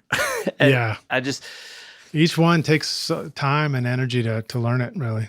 Yeah, and your brain gets split between like key commands, and I found at some point I was like, okay, I'm trying to do too much and too many. So now I'm pretty much in Live, Pro Tools, and then I'll rewire Reason to either of those. Yeah. I kind of wish that there was some organization like, the MIDI organization or AES that had just sort of set out guidelines for what all key commands should be for all apps. That'd be great. And I'm sure there's probably some way to like hot rod it and sync that up, but I don't go to that level. Yeah, so. I never really liked doing that because I always felt like, well, I don't want to learn it my own custom way so that when I go to somebody else's studio, I can't use it there. I always want to just learn the default way so that I could be on anybody's computer and do it. That's smart. All right, so let's talk a little bit more about the drum programming stuff for you. I mean, you talked about dragging stuff in. One of the challenges for me if I go into programming drums is I might hear something rhythmically, but as soon as I try and play it, using the MIDI drum machine and record it and then play it back or quantize it, it's like, it's not even just a little bit gone. It's like some other drum beat from another planet that doesn't make any sense. And it just killed my entire like creative spirit for that song because now I don't remember what I was trying to do, kind of thing. Do you know what I'm talking about? And have you found some good methods for like that? Definitely happens. I've seen people successfully not quantize. If you want like a human feel that's going to be like closest to just an actual person playing, and that's got like any feel, like sometimes you play it in and then you grab a piece of it and massage until it actually sounds like what you were hearing in your head. It's rare, again, with that automation thing, it's rare that some sort of automatic quantize or tuning thing, it's rare that those things are like, ta-da, like that's perfect now. Like, because it's just guessing and it can't read your mind yet. So, yeah. I found with that stuff, like I'll play it or I'll place it best to where I think it is. And it's taught me a lot about like timing and rhythm of where certain feels are. But you begin to know all these numbers that you never thought you'd know before. I remember, like 600 clicks in Pro Tools was like this magic number for just the right kind of rock swing after working on it for ages, I'll use that. It's probably wrong now, but and it reminded me to finish my earlier thought, which was, we were talking about the automation and things don't line up later in a song. And I wanted to throw a shout out to, like old school hip hop where having all these loops not line up together was why it sounded so cool, which is a different thing. But that is different from when you have two different kick samples that are now drifting. Now it still sounds like one kick sample, but it just doesn't sound as good, or it sounds out of phase or something like that. Yeah, I think the thing is to go in and probably before mixing, print anything that's MIDI so that it doesn't move around on you and you know what you're working with. And you're either happy with the way it's kind of flamming or phasing, or you can fix it and know that it's kind of a permanent fix there. I dig it. All right, so let's get into some more questions about some of your records. So tell us the story of writing and recording Sushi, and how did the woohoo sample come about? Because that is such a killer sound. It's such a hook. Yeah, I mean, honestly, I probably like just that exclamation sound goes back to like the Beatles, like Paul McCartney, like Hey Jude, that sort of like hoot and holler kind of thing. And then Michael Jackson kind of did that a whole bunch. Also, like Chicago band, like Jeff Tweedy, it's probably similar to his. Sometimes he'll do this. It's basically like an inward shriek. Like I've shown people that do it. Like I can get it pretty loud. I'm not gonna do it now, but it's basically like an inward like breath that's just coming out. And nice. And you just sort of well, I think what's funny to me too is that, you know, here you are describing a process as being sheepish and, you know, indie and yeah, just the sheepish thing, and yet like the hook in this thing is you going like woo, yeah, you know, and it's like maybe if you were Michael Jackson, it wouldn't have had the same effect, but maybe because it was the, you know, the sound of you just started stepping out a little bit and doing that through the delay and the echo, that it became a hook in a song. Yeah, I mean, and that's having this safety and space of making noises by yourself. Yeah, that, you know, nobody else heard all the other stupid sounds I made. They just heard that one stupid sound. Nice. But yeah, creating that space to just try something different, and you know, that is part of my personality. You know, I can run pretty hot or cold, where it's just like super laid back or overly rambunctious at times, and that was one of those moments. And I've done that in a few different songs, or literally use that same sample in a song that's like a totally different key, and it somehow just works anyway. Yeah, I felt like I might have heard some hint of that, and maybe it was "You Always Make Me Smile" or something, just like a nod to. Yeah, I mean, like that exclamation stuff. Like, so in hip hop, especially modern stuff, like, you hear those just like vocalizations all the time, and they'll just be like a hype track of somebody else just being like, there's like this built-in fan of your song in the song, and it was just the same guy doing it.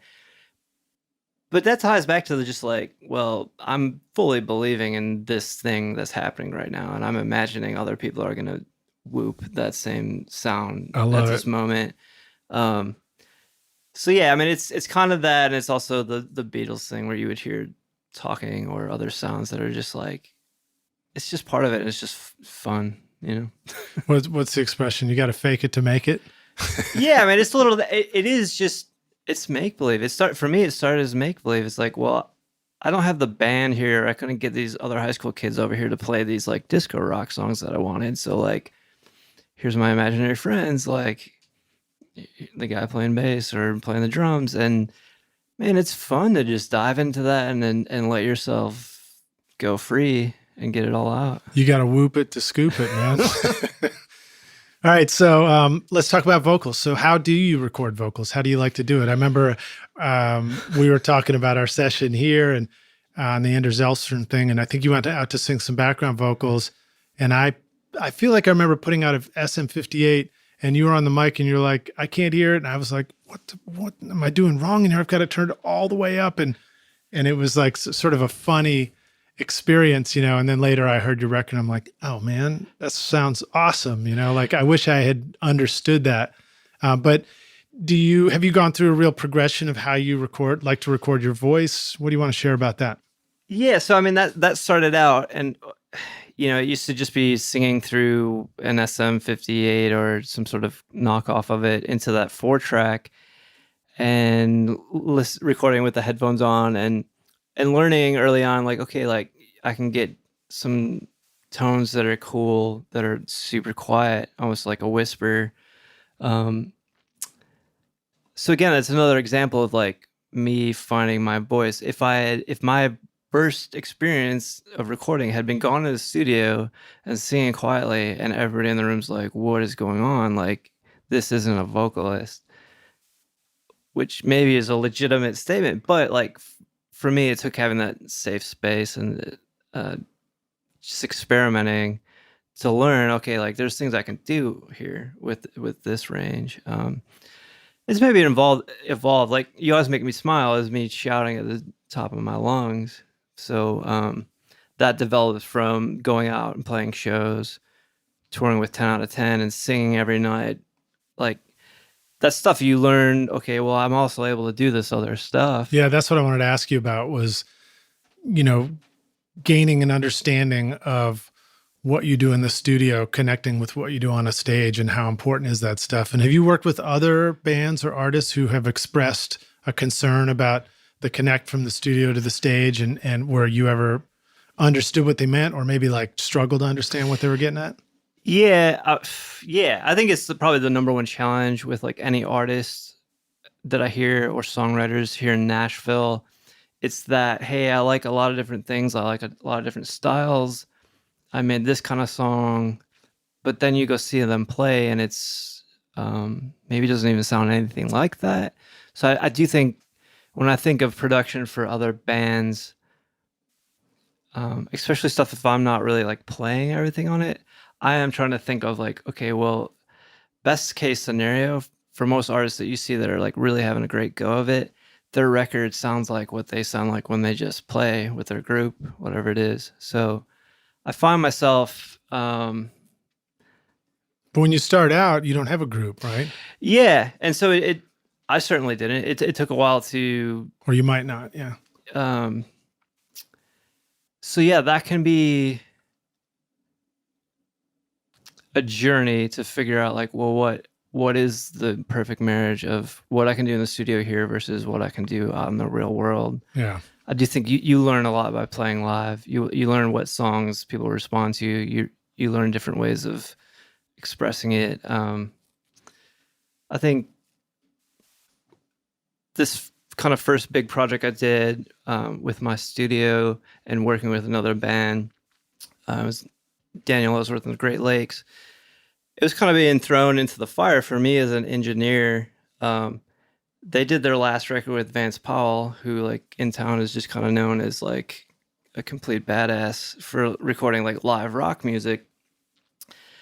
They did their next record with me because they wanted to get into some of the sort of weird programming or keyboard sound stuff that I do. But for me, it was my first time recording a live band playing and setting all that up.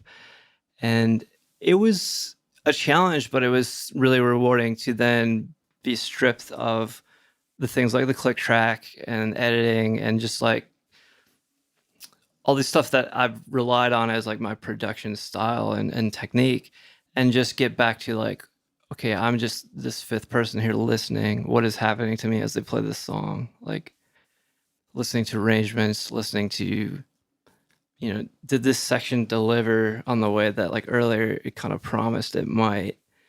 And so, man, it was a really fun experience to not be stuck in the computer, not be stuck in what I usually do, but just be listening and just give that feedback as like an extra band member, not necessarily playing, but just like more the Rick Rubin style of like, this is really cool what you're doing here, but like, let's really take it to the next level, or like really deliver. Don't peter off in this section, or just like, let's really follow through on it.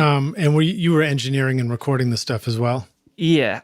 All right. Well, that's cool. And it sounds great. But it does prompt me to ask you a question about the difference between recording yourself and recording somebody else, particularly vocals. Mm-hmm. When you're singing, you hear what it sounds like coming back in the headphones.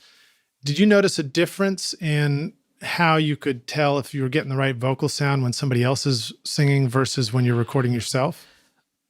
I do think it's definitely easier to get better sounds when you're not recording yourself. I mean, that's just a real thing, because your energy is just, if you're there by yourself, you're split between, is this the right lyric? Is this the right way to sing it? Is this the right sound? Am I standing in the right spot? And so just by division of like attention, if you remove a couple of those things, yeah, I can hear if this guy's in tune, if that was a take. Like that is easier for sure. Nice, man. All right, that's good tip. Then as far as listening to somebody else's music and thinking about, listening, saying, how do I feel and everything, it makes me think that you're also paying attention to arrangement. And so this question is, to bridge or not to bridge? How important is a middle eight in songs and in pop music? There's very few bridges that I feel like that I hear. I'm like, oh, that was super necessary. Like, I'd rather hear just or think of it as like, oh, here's another hook idea, or here's another just another dynamic moment. I'd rather have that. My least favorite part of any writing session day is when the other person turns to me and is like, all right, well, now the bridge. I get, again, it's that like chip on my shoulder of like the writing or like the schooled thing of like, Yeah. well, then this is supposed to happen. And I just get this chip on my shoulder. And it's always a relief when the other person is like, well, we don't have to, but I think it's cool to look for something. Is there a way to enhance this idea or add to it or pay off and take it to some level we haven't been? But I don't see it as any sort of necessity whatsoever.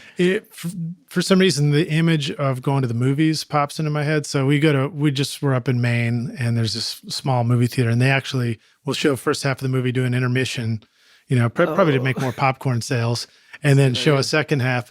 And it makes me think about a movie with an intermission. Like a bridge can feel like an intermission, like a break in the middle of a song, potentially, whereas not having a bridge and maybe the way that you're looking at production is a little bit more like the theme for a movie, where it's the same theme, but it's treated differently in different sections of the film. And, it's like if you can have a repeated theme through the song, but just sort of keep approaching the sections differently, maybe it still gives you that same feeling. What about dynamic in a song and a production? I mean, like I remember when I was first learning with Brad Jones, he talked about a song going and going and going and how it needed a break somewhere.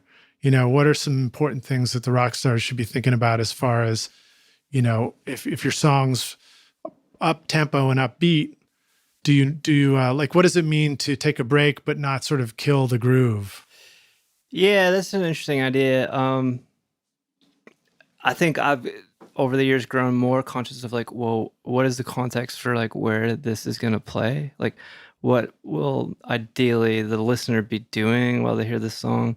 So like, if it's an upbeat like dance song, like the idea that you would need a break of it, like, well, if you were dancing at a wedding, would you need a break halfway through this like Justin Timberlake song? Like, no, like unless it was like some sort of like gimmicky like, okay, now as the audience, you're supposed to like act in this way, like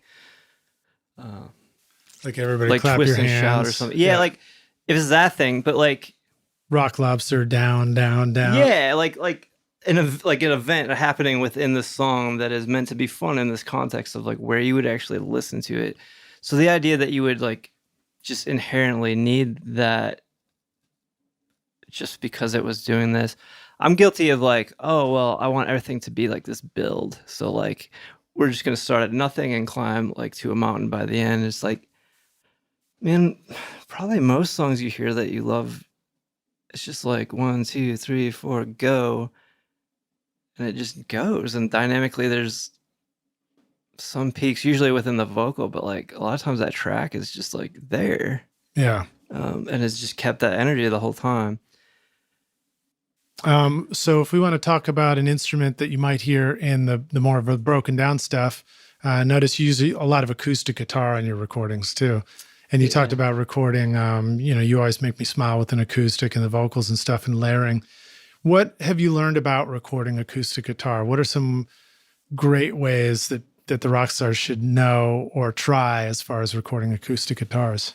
One trick that I like is I have an AE stereo ribbon mic, and I've kind of done the trick.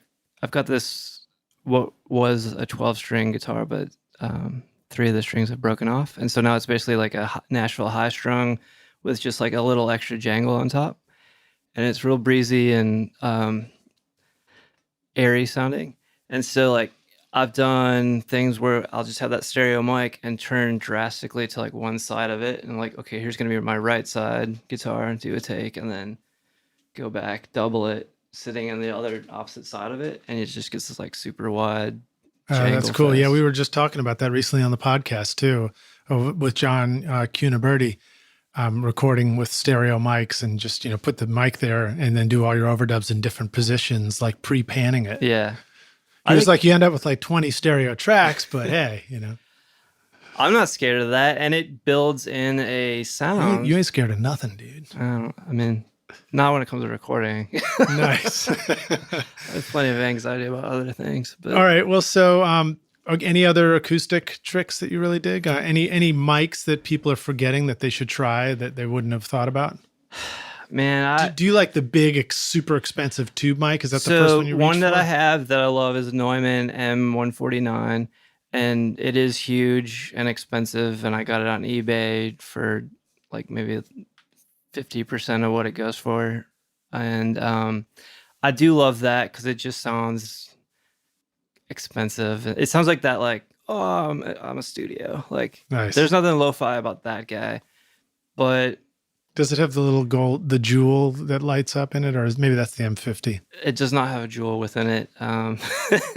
But I did a writing session with somebody out in LA, and they had that. And usually when I write with people, it's for them to sing. This time I was singing, I got on it. My voice sounded like I hear it, what I think it sounds like. So I went searching and found like a one that was used on sale. I love that for drums. I love it for my vocals. I love it for guitar. So I will use that on a lot of stuff. But at the same time, I know in the back of my head, like, it might take a little extra EQing or loving on the other side, but like I can pull out this $100 microphone or just use an SM57 and get a cool sound. Yeah, you're like, at the same time, I know I'm going to have to use a lot cheaper microphone if I want this to be a huge hit song. I mean, there's something to like limitations, and just like maybe it'll make me work harder on the other side to just like make that sound work. Or because it's already kind of maybe narrow, or it's just fitting in with everything else even better. Yeah. All right. Well, so let me ask one more question, then we'll go into some of our outro questions.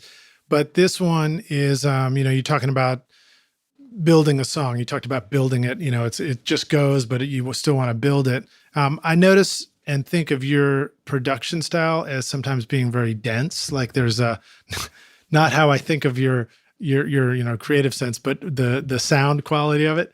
And there seem to be a lot of cool uses of distortion and stuff like that. And so I wondered if does a dense production sound like that, this big full sound, does that necessarily mean a lot of overdubs, or does that mean like, is it simple overdubs that are treated in cool ways? Maybe you can talk a little bit about filling out the space in your production and knowing that it's the full sound you were looking for. Yeah, I would say so. Earlier work is just like layer upon layer of just like, where can I sneak some sort of like ear candy thing in there? So like something like the Real Blasty record is just, there's 20 too many layers on everything. And it was just like, oh, this is fun. This is cool. I can sneak one more little thing in here. And so for me, because I know it all so well, like removed, I can listen back and be like, oh yeah, that thing or that little sound. And maybe if you put your headphones on, there's like little things that you would catch that hopefully thought were cool. As I've maybe matured as a producer, it's less about jamming everything into a space. Yeah, different kind of jam band you turned out to be. Well, right? you learn that, okay, so musicians, and I talk about this with Daniel a lot, if you're a musician or a producer, like, it's like that Amadeus movie. It's like when he plays the symphony, and then like the king's like, there's only so many notes you can hear in an evening. If you're a musician, like, it's all coming at you and you can decipher it all, and you're like, cool, give me more. Maybe the average listener is like, this is all a distraction from the singer. Like, I just want to hear what he's saying.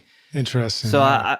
I'm trying to mature, grow into like, okay, it's like the difference between having a conversation and listening to, like, I'm listening to what you're saying in here versus if we were in a crowded, loud bar and I'm trying to like, pick out what you're saying amongst all this other stuff. Yeah. I think when I've listened to other mixers, much better mixers, they're talking about focal points. They're talking about like, man, there's 2 or 3 things that you can really just throw at your listener that they're going to actually absorb at any time. So, yeah, maybe try to dial some of that back, or realize that like it could, rather than having these 10 things happening all at this one moment, it could build like this one thing, or these two things happen and then these other three things, and get variation and interest that way. Yeah, you mentioned a classical orchestra. We were talking about that, or Amadeus. And I could totally see how, an orchestra that was just constantly barraging you with everything all at once would just be Well, it too might much be after a while, or you wouldn't know what to listen to. Yeah, that might exhaust your listener or audience. And sometimes it's fun to just do it anyway. This is the wall. This is the wall of sound, and sometimes that sounds great. But yeah, you got to find that balance, and that's probably the challenge of knowing as a producer, when is this done? It's just, what is that sweet spot? We've put enough on here that's interesting. That was a question I meant to ask you. What are some good tips for ending a song? Ending a song. How do you built this thing up in a computer. It's a little different than playing it with the band, where it is like dun dun dun dun dun. How do you end a song when you're very computer with your music? This last EP I did, to solve that problem, because it is sometimes you'll just like build loops and realize you don't have like a natural resolution to this the same you would. And in that instance, when you're just building up, it's as simple as like literally playing those chords that hang out at the end. My solution to this last EP that I did for myself was to just really do complete takes of basic tracks, like start at the beginning and play this whole song that I've written and get a performance and a moment out of that. Do it again with all of those, rather than trying to just piece sections together. I found that, and maybe that was like a result of tracking this live band where it was completely full takes. If they messed up in the last moment, we just did the song again. We didn't cut it together. The reward of that was the ebb and the flow, and this little like kind of give and take and pull of the rhythm. And that made me, when I was recording my stuff, want to just do full takes of guitars and the live instrument stuff. Even if the drums were programmed, just like everything I'm doing over that, have it be a pass through the entire song. When it comes to the final chorus of a song, the super chorus and stuff like that, and then the last closing, whatever it is, do you find that you have a tendency to make that a little too short and then want to make it longer later, or make it too long and then want to make it shorter later? I get maybe stuck in the like repetition thing. Like the repetition thing is probably if you're building with loops or looping sections, I think you figure out how long something should be when you just sit and you play it and you perform it. There's just like this internal clock that at some point you get this feeling like, oh, it should have ended here, or repeating that line this many times was too many. So that's where it helps to actually step aside and play it out loud, or play it with people. Just sitting on your screen, sometimes that's hard to feel out. Yeah. Do you have a process of turning off your screen and like looking away when you listen and that kind of stuff? Or I don't. I've seen people do it, and I get why that's helpful. I think I tend to just like close my eyes and just look down. Yeah, I'm more likely to look away if I'm feeling like that needs to happen. I'm so visual with that stuff. I love keeping track of like the timeline. Like I love that. I mean, it is a safety net in the sense of like, okay, if I heard something or I felt that moment, I know where to go find it and address it. Do you ever feel like the ultimate final deliverable for your music would be to just deliver an actual like Pro Tools session to the consumer, and they play it on their screen to listen to the music? That would be kind of cool. I had this idea, and I don't know how you would ever deliver it, but because there's that thing where you just have different versions or different mixes, and it'd be cool to every time you press play to listen to this album, you got like a variation of it, so that it just always kind of felt a little new. I felt like that last Daft Punk record I think it was just tricking me, but I felt like every time I listened to it, I didn't recognize it. Like it felt familiar, but like somehow different than the time before. And I think it's just because so much was going on. But I don't know what the mechanism to deliver that would be, but it would just be cool to like, okay, every time your listener presses play, like it's a slightly different mix or slightly different variation, Yeah. just so that like, because people figure it out. You just deliver like 20 mixes, and then they never know which one they're going to listen to when they press play. All right. Well, so let me ask you some of these usual outro questions too. I feel like you've already talking about this, but I'll ask you again. When you started out, what do you feel like was holding you back? Just finding friends with good taste in music. Okay, good. Yeah, I mean, just I was so eager. Like I was in love with recording, and I didn't want to go to school. Like I would skip school. My favorite thing in the world was like, I'm sick today, air quotes. I don't feel well, and I'm playing hooky, and I'm recording. Like, wasn't Ferris Bueller from Chicago too? Yeah. He's a little older than me, but yeah, definitely. But I mean, that was just like freedom. It was just like, thank you. I didn't know friends that were like at that level of obsessed, but that led me to learning these other ways, and ultimately the way I've learned to produce is learn how to run a drum machine, learn how to program keyboards or change sounds, like make this imaginary band. So yeah, it held me back, but then ultimately has informed the way that I do things. Was it Captain Beefheart and his imaginary band? I'm trying to think if that was. If not, it should be Kyle Andrews and his imaginary band. All right. So now, how about, you've already shared a bunch already, but give the rock stars a recording tip, hack, or secret sauce. Another one, something they could use on their very next session today. Something for recording vocals, like even if I'm not going to end up wanting to use like a doubled or triple vocal sound, to get the take, I will sing to them. So like I'll do 1 or 2 takes that are basically like warm-ups. I'll pan them hard, and then you sing your song. It's like, it's that same idea of like the hype man. You've kind of got these voices that are there with you to help you carry that melody. And it gets you out of your head and closer to the way when you just play a show, there's not tons of thought. You're just doing it. So I like that trick for myself and for other people. Like I find when I do that with other singers, like even great singers, like that first one's always just like, a little bit like hesitant. Second one gets kind of better, but like if you just like put them both up, even if you don't use those, have them sing to that. Like that third one's usually, oh, interesting. by nature of being warmed up, but also just like there's that buffer and forgiveness that gets you out of your head a little bit. It's like you're giving the singer, whether it's yourself or another singer you're working with, a couple of best friends to sing along to on the next version of it. It's like if you all love the song and you're sitting around in the room, we press play and we're all singing the lyrics together. Man, I don't know if you know Tom Mitchell, but he's somebody that I met through Lex and at that grocery store that I used to work at. He was talking about having somebody record background vocals, and he's like, man, I don't want somebody to come sing on it.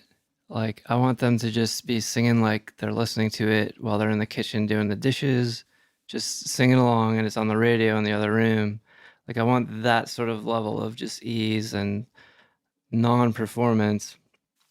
Stuff like, I relate to that very much. Like, I want to get to something that's not American Idol. Yeah. Just me too. A real person. And it's amazing when you record yourself enough times, you begin to realize just how many different versions of something you have in you. You know, I think about all the different instruments we record, and I'm learning more and more that the voice is the most dynamic, the most expressive, the most flexible, the most capable of doing, you know, like a massive range of different stuff. And no wonder it's hard to like record the same song on 2 different days and have them feel like it, you know, they're both the same recording. Yeah, I mean, it's rare, like people that have the ability and the talent, and I do think it's just kind of like a rare gift to just have that level of consistency. I mean, I've seen people play around town that are just like, oh, okay, like I remember seeing Aaron McCarley sing with a friend and just being like, oh, so your voice just sounds like an album when you sing into an SM57. Like, yeah, it just has the sheen and the gloss in the air. Like, and tuning, all of that's just built into you. That must be nice. Like, yeah, that's cool. I don't have that, but that leads me to search for what can I do? What are the different ways I can find something interesting? I had the honor to record Sheryl Crow recently Oh, wow. at the Bonnaroo Hay Bale studio, and same thing. Like, no matter how hard I tried to screw that session up, no, I'm just kidding. I didn't, but I can't help feeling that way. It was incredible at how well she was able to sing and just deliver her voice sounding the right way. And it's going to sound like that everywhere she goes. Yeah. There's a reason that people like that get to the top of the world or the industry is because they have that ability with that consistency. It's because she was singing with Michael Jackson years ago, right? Right, yeah. Because she learned all about the whoop back then. All right, so how about sharing with the rock stars? Are there a favorite hardware tool or some particular thing you're just excited about that you want to let them know about?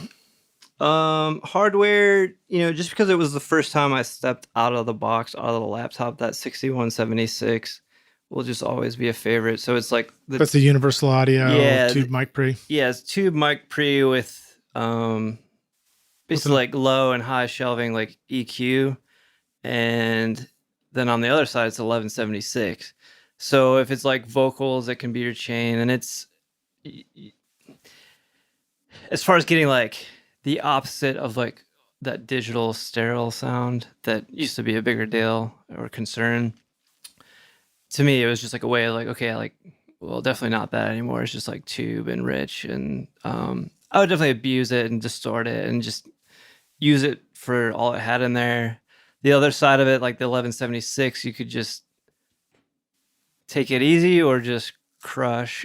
Yeah. So like I would run bass through that, basically just like an idiot, like everything up to 10 into the inbox, everything up to 10, and it's just like, this sounds like a train just coming at you.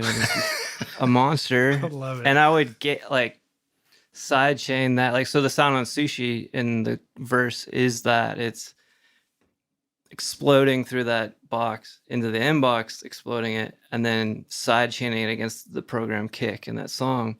So it's just rolling and ducking out of the way when it needs to, but then when it's there, it's just massive. Well, let's keep talking about that for just a sec. I forgot to make that one of my questions. Can you explain to the rock stars sort of what the sidechain thing is and how often and where do you find it useful? It can be, to me, like in any sort of like synth pop or electro stuff, you can literally do this on anything and have it be useful and fun. Maybe just give us a basic explanation of what it is. Yeah, too. so like in the instance with the Sushi bass, so I've got this bass sound, and then that's huge. I mean, it's just like full range, subs, everything. And then I also have a kick drum that is huge and full range, and I want everything. Just an easy way to make them sort of behave and interact is you kind of route out a send from the kick drum into a compressor, and it'll key that. So every time that kick drum hits, it's going to trigger compression on the other instrument. So every time my kick drum hits in Sushi, that giant bass sound, where they would together just be too much, it ducks out of the way for however long you set it, but it's really just an instant, just long enough for you to hear just the kick. Yeah. It seems like in EDM now, it's become a whole, I mean, it doesn't seem like it's obviously become a whole means of expression, but I still find my brain trying to wrap around like, well, what thing is being ducked in this mix? Right. I think sometimes what we're hearing isn't something being ducked anyway. It's actually automation written onto a sound.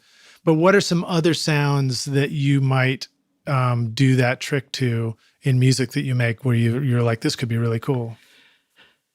So you can do that super extreme version of that and it'll end up being more of the EDM sound if you put it on like synths and kind of get that upbeat like swell sound. Yeah, so that you're putting it on instruments that don't necessarily have a lot of low end, so it's not necessarily about fighting for the low end anymore. Yeah, then it just becomes about creating rhythm. So like the main keyboard in Sushi, which is this sort of Nintendo Atari 8-bit kind of thing. Yeah, that's YouTube, please don't shut down this video just because I sang that one line. The piece underneath it, so there's the top melody doing that line.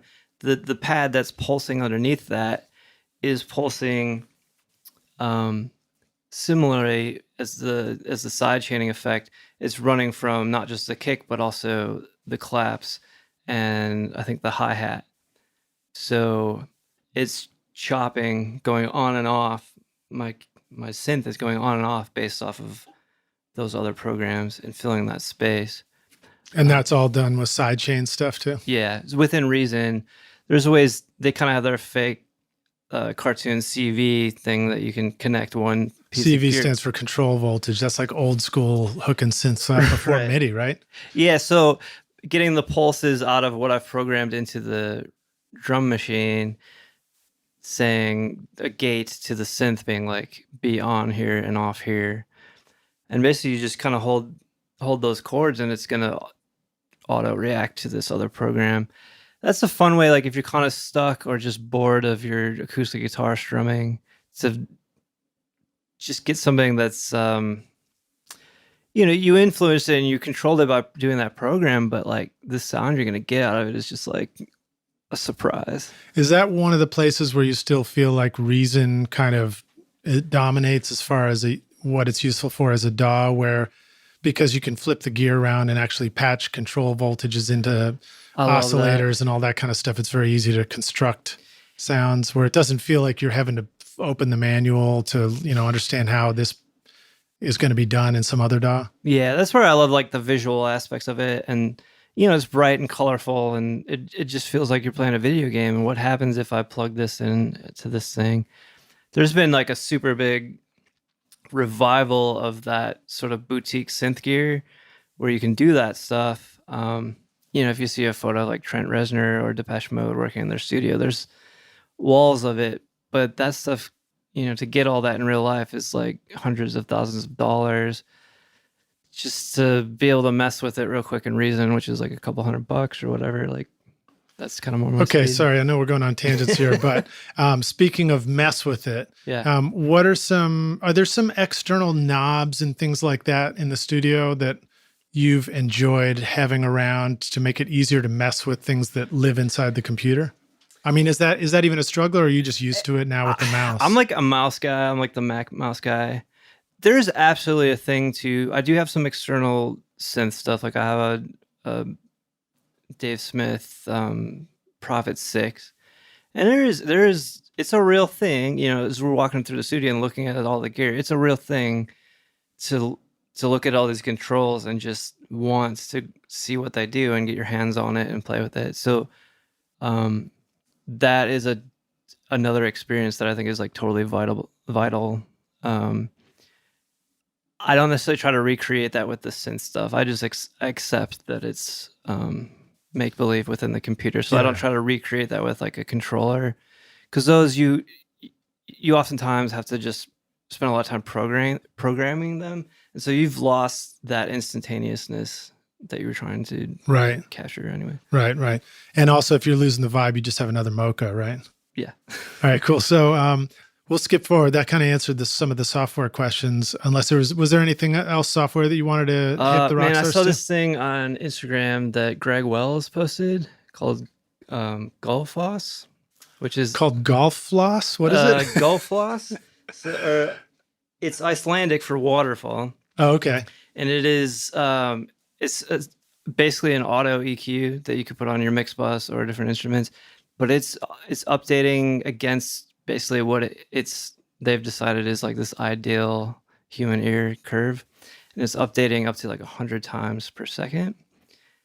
And if you just put it on like a little sprinkle of it, you just get a little bit of magic. It sounds like a waterfall. It's like everyth's mocha. Yeah. I mean, it's really cool. You can totally go too far with it like really quickly, but I've done the thing of like looking at what it's doing and then just putting on like a fab filter and doing the same thing. And because it's auto adjusting so quickly, like you just never could recreate that effect with a regular EQ. Okay, cool. That's a great tip. I haven't heard about that one yet. Check it out. We'll check it out. Rockstars, Greg Wells, Golfloss. I don't think I'm pronouncing it right, but I'm sure it'll be easy to find. And then let's jump to a question about the business. We didn't get to talk about your experience with Terrorbird yet, but you really had some great things to say about working with them. And so I thought maybe that would be the question about, what advice would you like to share with the rock stars about the business side of doing this? Yeah. So what I've been thinking about this, and I've always thought, basically finding great business partners. I think maybe even especially in the music business, it's about as easy as finding true love in dating, but equally as important. Like these people are the key to your entire career. They have to love what you're doing. They have to be able to stand you. Like they have to understand psychologically what you're about. There has to be a chemistry. And at the heart of all of that, same with relationships, you're not going to find that person unless you know who you are and what you're about. So like, knowing that ahead of time when you're starting out, knowing like, I got to figure out what I'm good at. I got to figure out what I want to do with that. Maybe being patient and not just jumping at the first situation that appears. Yeah, you talked about that, that you had what looked like some potential offers from sort of the major label and publishing companies early on, but you really wanted to kind of go the indie route yourself.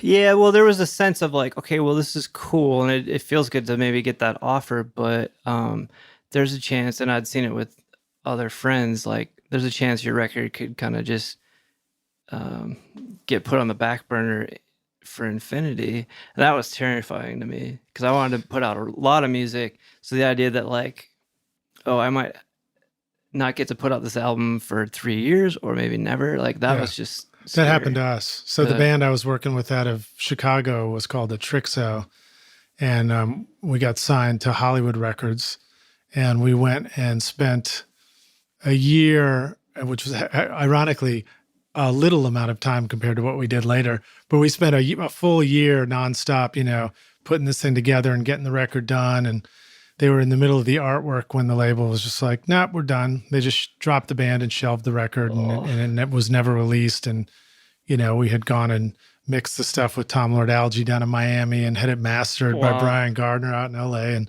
it was some great stuff, But so I'm glad you didn't shelve all your records. That's just like, that's such a sad story. And I've heard it from a lot of people, and I kind of learned this, or just developed this attitude of like, okay, well, whatever the deal was, it would have to be so much money that if they were like, hey, you don't get to make music anymore, I'm somehow okay with that. And to me, that number is more money than anybody would ever actually pay me. So like, maybe I'm not going to do that. Yeah, nice. All right. So tell us a little bit about, you want to say anything more about Terrorbird? Terrorbird's great. I'm wearing their shirt. But yeah, they are very artist friendly, first and foremost. So they've never asked me to do anything stupid or anything that I wouldn't want to do. There's no, hey, why don't you record there's just no pressure externally to do something that I wouldn't just naturally do. And then on the other side, I have confidence in them that because it is need driven from top down. If I have a song in my catalog, whether it's well known or not, they know it, and if they've been asked for anything like it, it'll get pitched. And at the same time, they're not gonna send something that I have new just because it's new for a request that has nothing to do with it. So like, they've built trust with people they work with. There's just trust all along. Yeah. And so Terrorbird is a publishing company. They do publishing. It's not traditional like co-pub. It's more admin, but they do licensing, and they also do PR, like college radio stuff and press stuff as well. I get a lot of questions from the rock stars. Well, not a lot, but occasionally get questions about, I'm writing and I'm recording songs. What's the first thing I'm supposed to do as far as copyright or publishing? What advice would you share with the rock stars regarding that?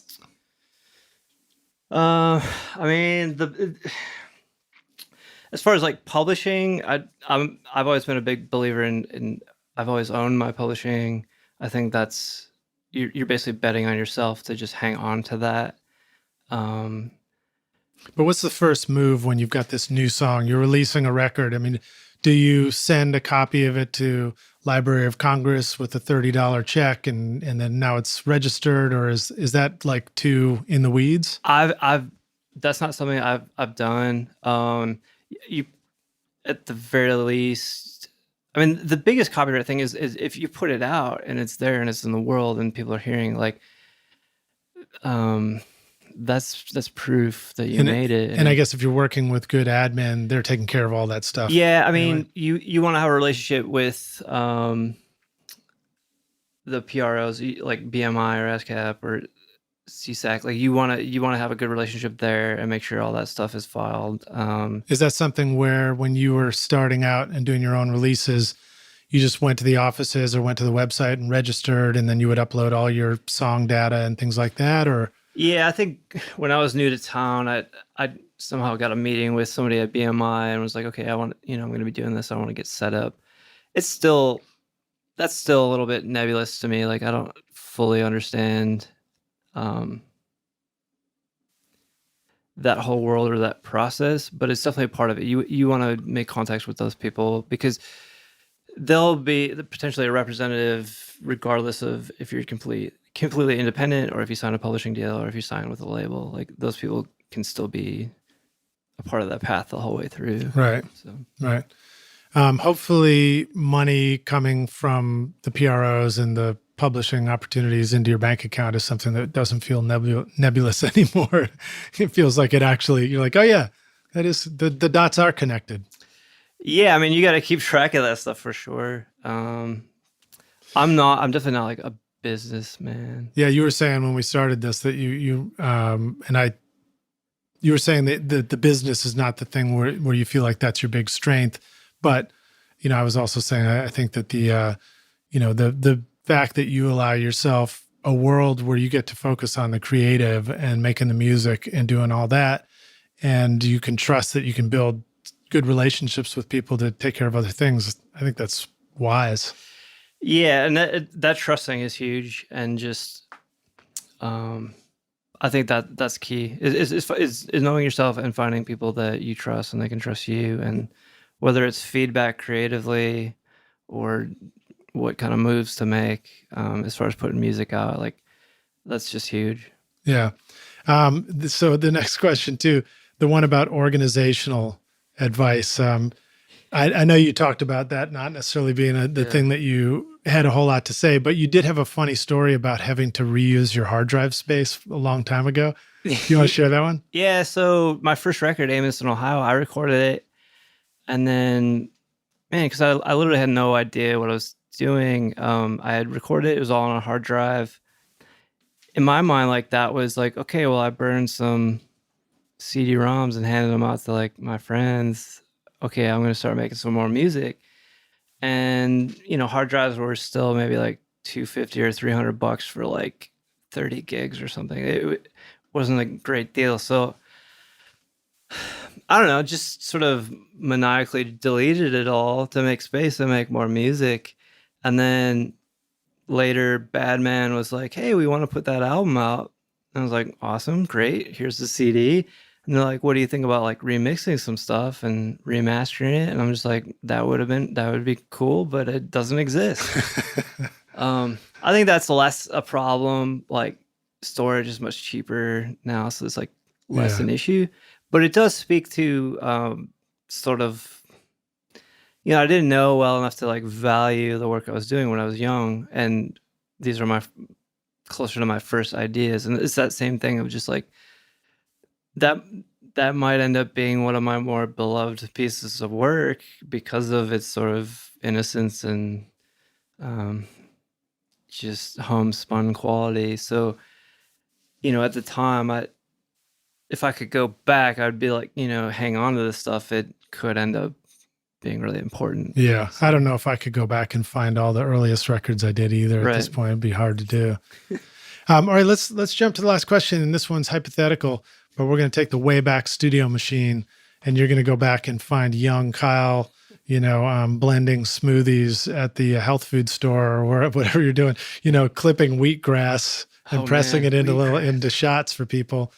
And you're going to give yourself some advice, and you say, young Kyle, I've come to give you this one bit of advice. Here's the single most important thing you need to know to be a rock star of the recording studio yourself one day. What advice would you go back and give yourself? Man, it's everything we touched on. It's that Kishibashi quote of just first you got to do it and then it's done. I learned that really quickly in putting out the Amos in Ohio record. Just make a step. There's not going to be this perfection idea. Not everyone's going to like it. A lot of people will tell you they don't like it. But in just making that step, it's going to get you somewhere else, and then you'll try something else. And stepping outside of yourself, you can't be afraid to do that. I think back then, if I had seen how it all went, I maybe would have made all those steps quicker, or just charged at them with more fearlessness. Do you feel like you're charging at stuff fearlessly these days? It's interesting. It changes when music, the thing that you have loved your whole life, or the hobby, becomes okay, well, this is how I need to pay my mortgage. I've definitely gone through phases of that's a different sort of pressure. And I think I'm coming out of that and trying to reconnect with that original spirit even more of just, it won't work. None of this will be good unless I get to that space, that more Zen space where all those thoughts aren't in my head. I'm not thinking about licensing. I'm not thinking about how well I'm able to sing. I'm just doing what I've always done is make music. So awesome. Yeah. Well, Kyle, dude, thank you so much for being on Recording Studio Rockstars with us. It's been an absolute pleasure. We've been talking for almost 140 minutes now. Nice. This is a real power episode. So Rockstars, thank you so much for listening. I love your music. I love hearing all these things that you've shared with us about how you make it.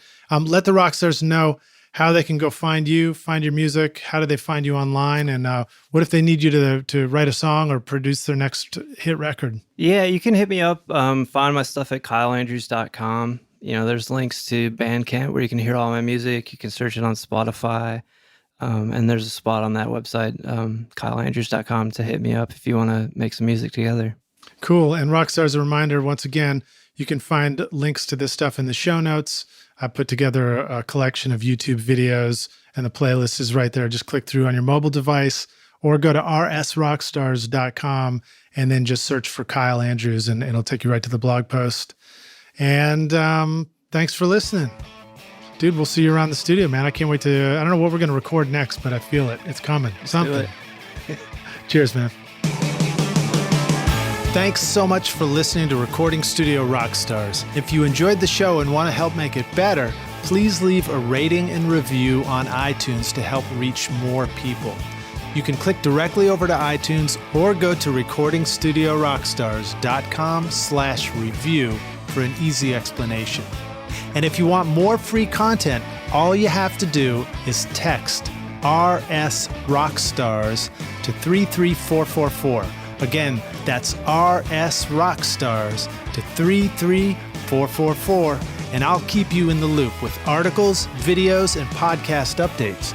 And I'll let you know about any upcoming giveaway offers, all totally free. Thanks for listening. I'm Lid Shaw, and this is Recording Studio Rockstars. Now, go make great music.